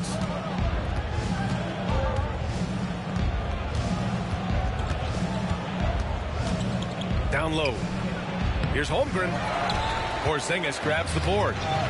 Deflects the pass. Time now to hear from our reporter, Allie LaForce. Well, I had a chance to talk with head coach Joe Mazzulla, and he acknowledged that they're facing one of the most dynamic players in the league in Gilgeous-Alexander. He said there's no way to defend him, that his speed and movement, we need to be ready to rotate and help on every possession. Still, he said they're all looking forward to the challenge. Appreciate the report, Allie. He gets a lot of his points on catch-and-shoot jumpers. Porzingis is always ready to let it fly if he's got the room. Outside Gilgeous-Alexander. And Drew Holiday gets the whistle that time. That's his first foul. Personal foul. Second team foul.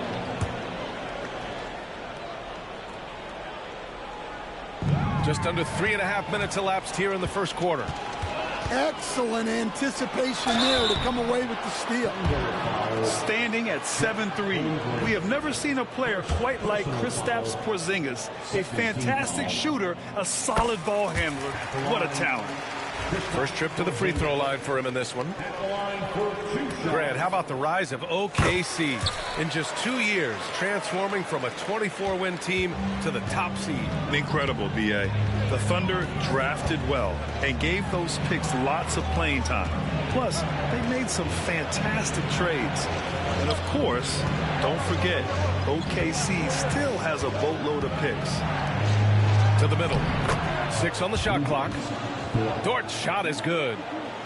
And clearly Dort knows how to operate inside, making his way to a high percentage shot. Pass to White. They kick it out to Porzingis.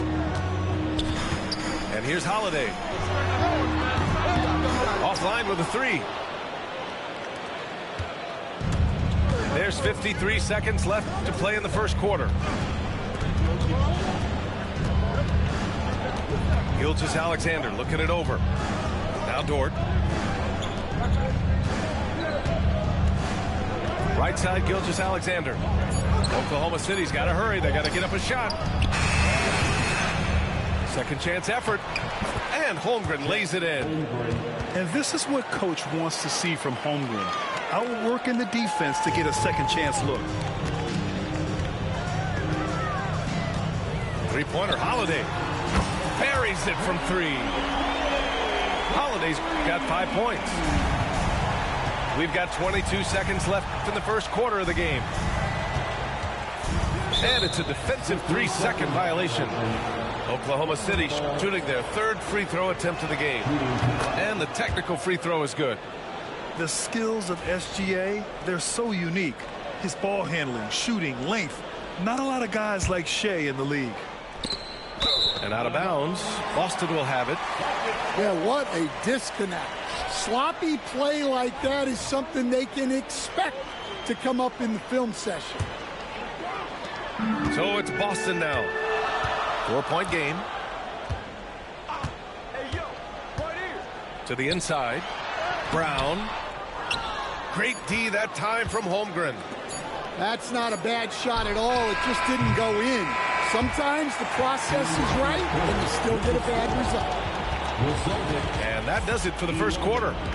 Oklahoma City ahead, leading by 4. And the second quarter about to get started. We'll be back in a moment.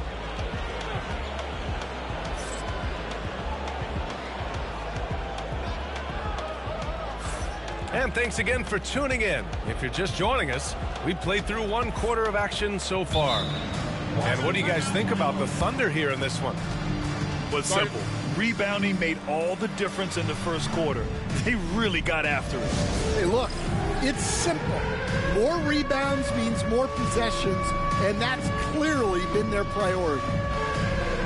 And Joe Mazzulla has called timeout. We might see him looking to make some tweaks to the strategy here.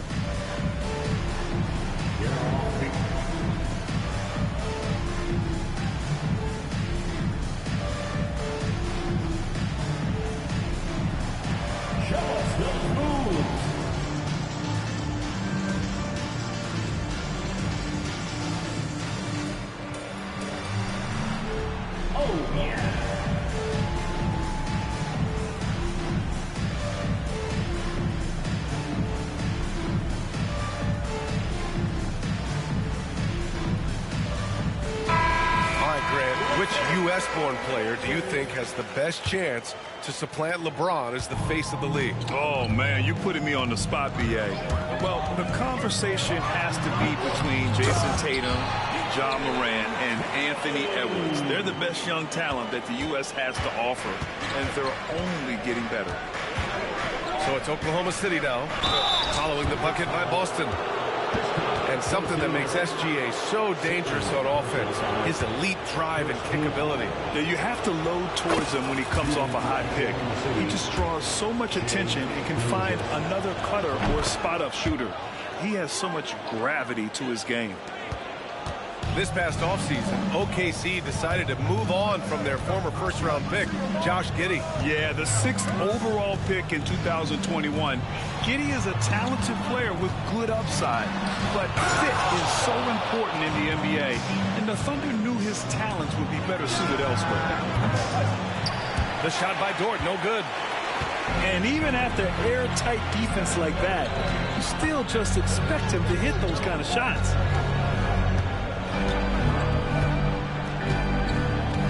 Porzingis surveying the floor. Brown with a screen. Down to 5 on the shot clock. Ooh, Brown inside. Hey, he's more than just a shooter. Look, Brown's a great athlete. I love to see him work inside.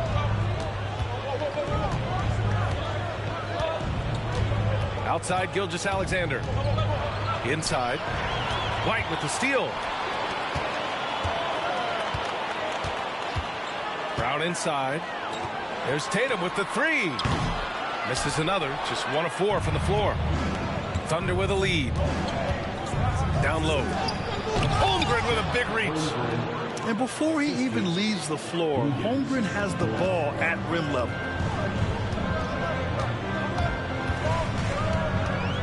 Now here's Holiday. 5 points in the game. Right side Brown. From deep. Williams grabs the board. Thunder leading by 4. Oh, deflected. And it's out of bounds to the Thunder as Oklahoma City retains possession. Well, that's just a careless pass. He's lucky that was just deflected and not picked off.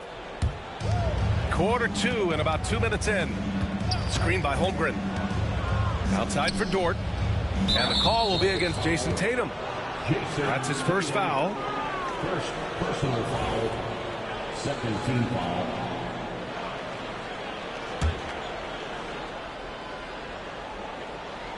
Off the inbound. Boston pulls it in. Outside Holiday. Tatum with a screen. It's Holiday with a drive. The three, Porzingis. Nice. Gets his second bucket. He's 2 for 4 now. We know Porzingis has range, but wow, that's a tough shot. And let's swing it over to the sideline and hear from Allie. Brian, last season, Jason Tatum surpassed 10,000 career points. He said, "It sounds crazy. I always think about when I was a kid growing up with my mom and saying I wanted to be in the NBA.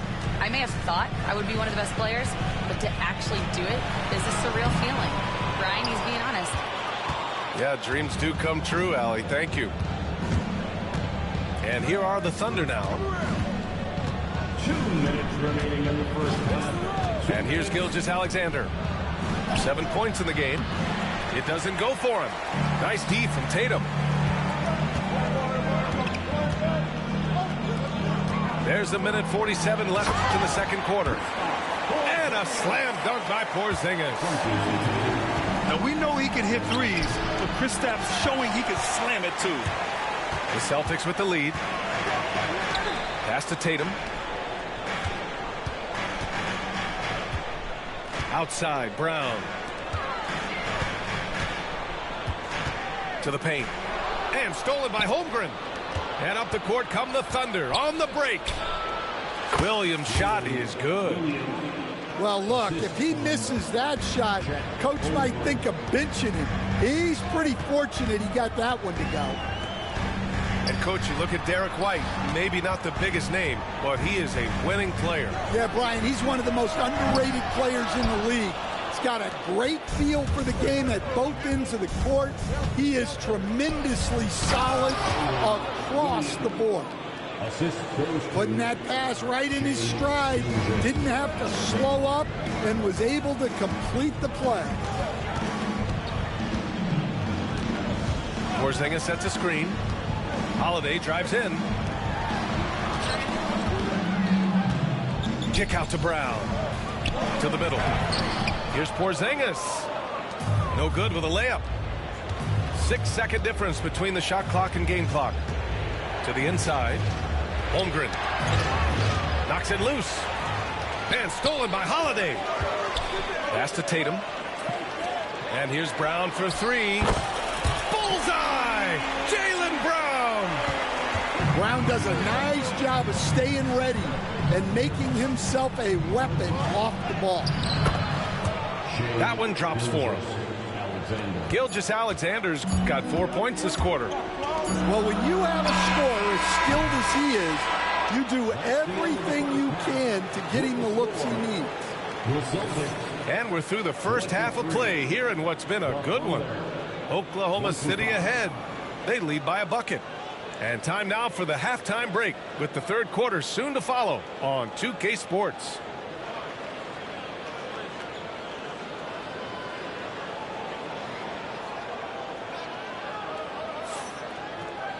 And we're halfway through this one. Plenty of basketball left in a game that's been a fairly even one.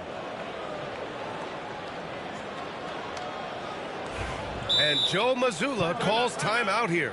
He wants a few moments to regroup with his players. You were there, Stan, in Miami at the inception of Heat culture. Give us a taste of it. Well, it's a little bit overblown in one way, in that everyone basically wants people who work hard and get in shape and compete. The difference maybe with the Heat is they just have a lower tolerance for players who don't meet their standards. Porzingis for three. Fires in the triple. Porzingis has got 12 points in the game. Few bigs stretch the floor like Porzingis. He can be just deadly from the arc. Back to Holmgren. Outside, Williams.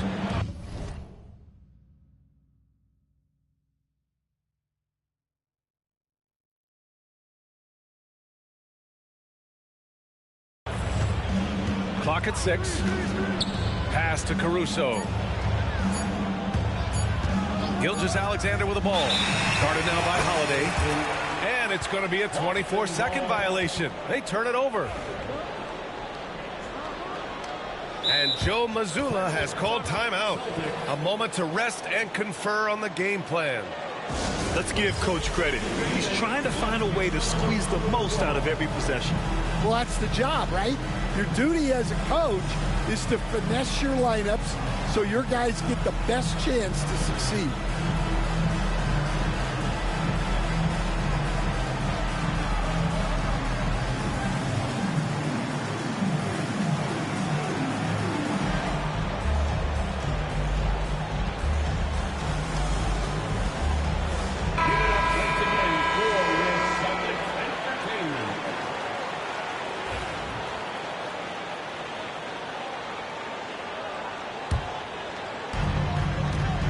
It's a close game here in Boston. One thing you can say about Boston, Grant, they know how to put a team together. Yeah, the Celtics' consistency of winning is just impressive, both now and throughout their entire history. They are really the gold standard in this league, and it's mostly because of great draft picks and great trades.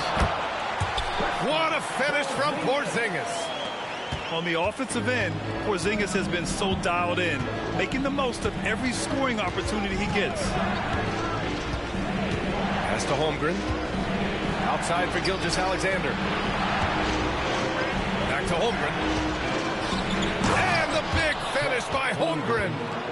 Yeah, the guard instincts of Gilgeous-Alexander. I mean, fantastic work dishing the rock to uncover teammates. Outside White.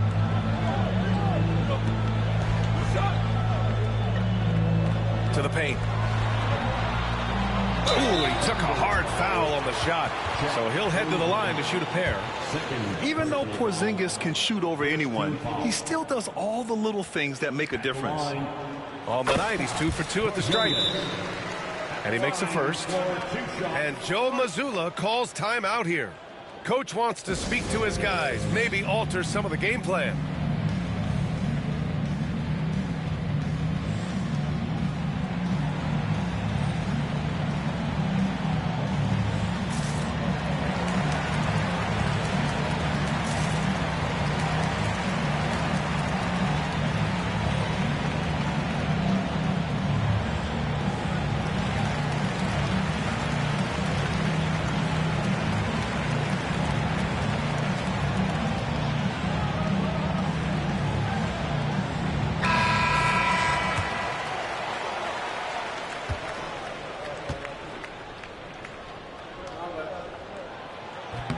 Both free throws good from Porzingis. Well, you have to appreciate a big man who can step up to the line and knock it down with confidence. Pass to Williams. Back to Gilgeous-Alexander. And Drew Holiday gets the whistle that time. That's foul number 2 for him. Personal foul. First team foul. 2 minutes into the second half of play now. And he gets that one. Gilgeous-Alexander's got 11 points. A clever scorer who reads the floor beautifully. The floater is just one of many ways Gilgeous-Alexander can beat you. And stolen by Williams. Here's Holmgren. Give him 8 points now. And a foul called on the way up. So he'll take 2 from the free throw line. That one on White. I like whenever Holmgren uses his length to his advantage. Great at forcing the D to foul him inside. Well, Stan, in this league, the opportunity always exists to make a name for yourself. It certainly does, Brian. And guys that maybe haven't gotten their opportunity, if they're ready when they get it, then they're going to burst onto the scene, and they'll no longer be under the radar guys. Look at a guy like Jalen Brunson, second-round pick, bench guy in Dallas for a long time, and then now an all-star. Now here's Gilgeous-Alexander. 11 points in the game. It's Dort on the wing. Now Gilgeous-Alexander. Here's Holmgren. Oh, they get a hand on it. Porzingis with it. Now guarded by Holmgren. Porzingis misses. And we've got a whistle. He was fouling with a purpose. And in that spot, in that situation, it's got to be a transition take foul. He's made all of his free throws to this point. 3 of 3.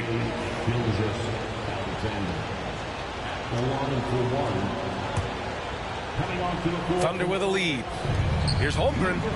Goes up off the inbound. Horford with some nice D. Down low. Here's Tatum. Oh, Tatum slams it home. And so much power out of Tatum. Look at the elevation. Here's Gilgeous-Alexander. From deep, Holmgren. 4-3, Holmgren. 6 lead changes in a game that has a lot of character. Yeah, both sides stepping up and making big plays.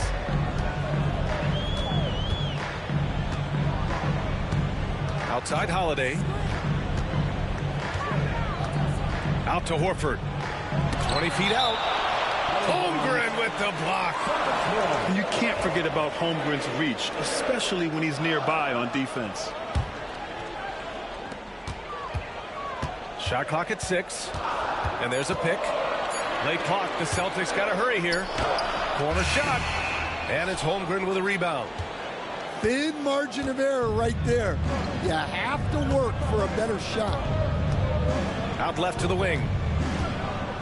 Pass to Caruso. Knocked away. And that's out of bounds. Last touch by White. Now into the lineup for the Thunder.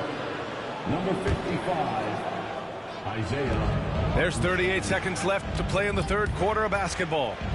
Here's Gilgeous-Alexander. Oh, and he nails it from the high post. Gilgeous-Alexander's got 13. And such a clever player in pick and rolls. Gilgeous-Alexander is unpredictable and understands how to attack defenses. Out of bounds. It'll be Oklahoma City's ball. Here's Gilgeous-Alexander. He's got 13. Caruso outside. Back to Gilgeous-Alexander. Caruso left side. Inside. Dort outside. 4 seconds left. And that comes off the assist by Gilgeous-Alexander. And it's a 6-point Thunder lead. Assertive move. You can tell the game's heating up a bit. And so it's the Oklahoma City Thunder leading by 6 as we wrap up the quarter. Getting lots of great looks, shooting it well. That's why they're up. We'll be right back after this word.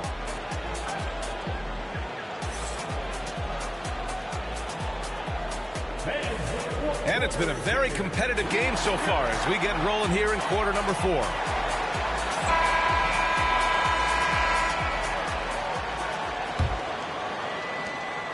And so it's Gilgeous-Alexander with it. He brings it up for Oklahoma City. They lead by 6. That's their biggest margin. And you can count it. He'll go to the line with a chance at a three-point play. Gilgeous-Alexander is just that good, finishing the play through the foul. And a look now at how the offensive approach has been going here so far for the Thunder. Well, they've been owning the painted area offensively. I love the intensity they're playing with down there. Outside, Williams to the middle. And Williams punches it home. Ooh, putting on a show for the fans. Going up for the graceful reverse. Oh, that had a little extra sauce on it, Grant. Operating inside, Porzingis. One of the tallest guys in the league. Give Porzingis the ball there and just let him work. Ooh, he's now 7 for 12. And this is what you want to do when you've got a big lead. You must stay aggressive. Yeah, they're being absolutely relentless. Building this lead in every way possible. And sometimes you forget how long Tatum is, and he's terrific at using this to his advantage inside. And Gilgeous-Alexander missing. Here's Holiday. Yes, it's good. Here's Gilgeous-Alexander. We've gone about a minute and a half into this fourth quarter. The kick out to Williams. And here's Caruso outside. And it's Jason Tatum with a rebound. Celtics trail by 7. Oh, look at Tatum. What a finish. That's good hustle. Tatum beating several guys up the floor, putting himself in a position to contribute. Dort outside. Left side, Gilgeous-Alexander. The shot by Dort, no good. And Boston has possession. Ooh, here's White on the drive. And here's Brown for 3. Hartenstein pulls it in. Well, if they've been saving one of their favorite plays, now is the time to use it. To the paint. And the officials whistle a foul on the shot. The bucket is good, and he'll go to the line. Well, credit the screen there, springing him loose for the finish. And that one misses. Tatum to the rack. The kick out to White. Fires the 3. Good. And Brown gets the assist. White's gotten himself going with a triple, his first basket of the game. And Mark Daigneault has called a timeout. He was quite emphatic, demanding the timeout, clearly wanting to address strategy with his team.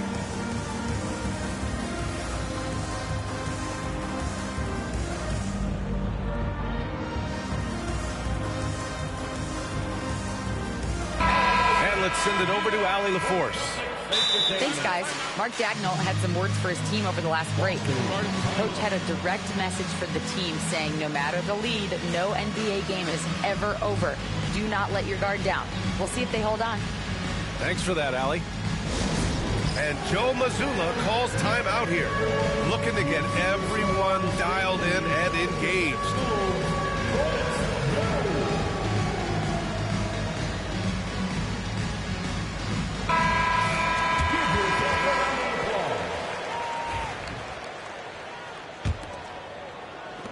If you're just joining us, fourth quarter here. We're just over 2.5 minutes into it. Here's Gilgeous-Alexander. It's hauled in by White. Celtics trail by 4. Down low. Okay! Tatum punching it home. Yeah, his athleticism more than makes up for his lack of size. Allows him to compete even against bigger guys.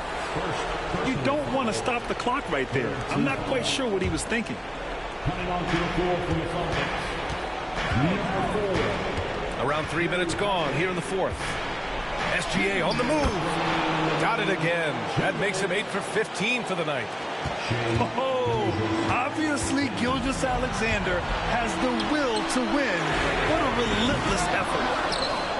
Well, I've been here before. You're looking to get back in the game, but desperation threes are not the way to do it. Pass to Holmgren.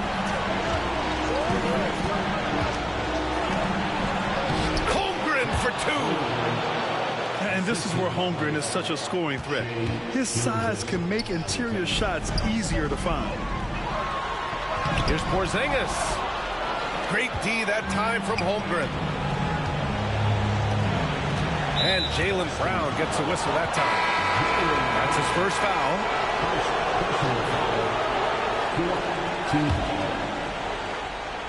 Fourth quarter of play, and over 3.5 minutes have gone by now. Here's Williams. Here's Hartenstein. Pass to Holmgren. Gilgeous-Alexander with the ball.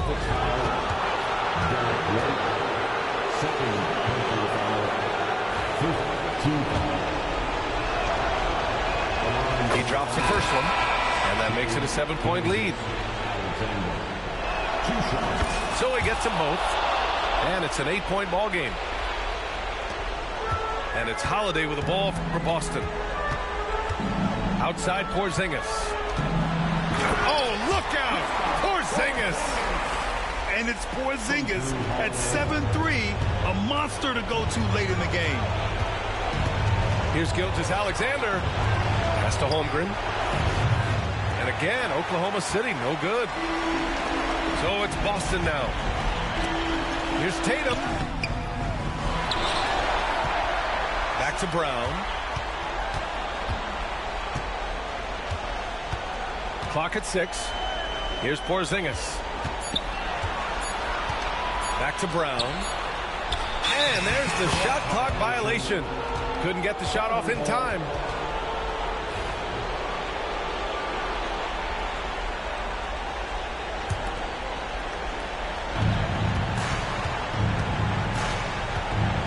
There's 25 seconds left to play in the fourth quarter.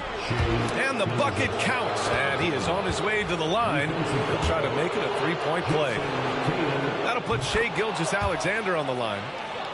That one on Tatum. That should put this game on ice, not leaving any points behind. Outside, Brown. Now here's White. The kick to Tatum.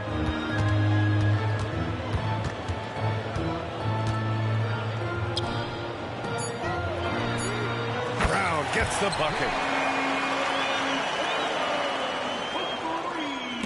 Puts up a deep three. It's off. And so it's Oklahoma City winning this one. They played the villain tonight, and they played it well.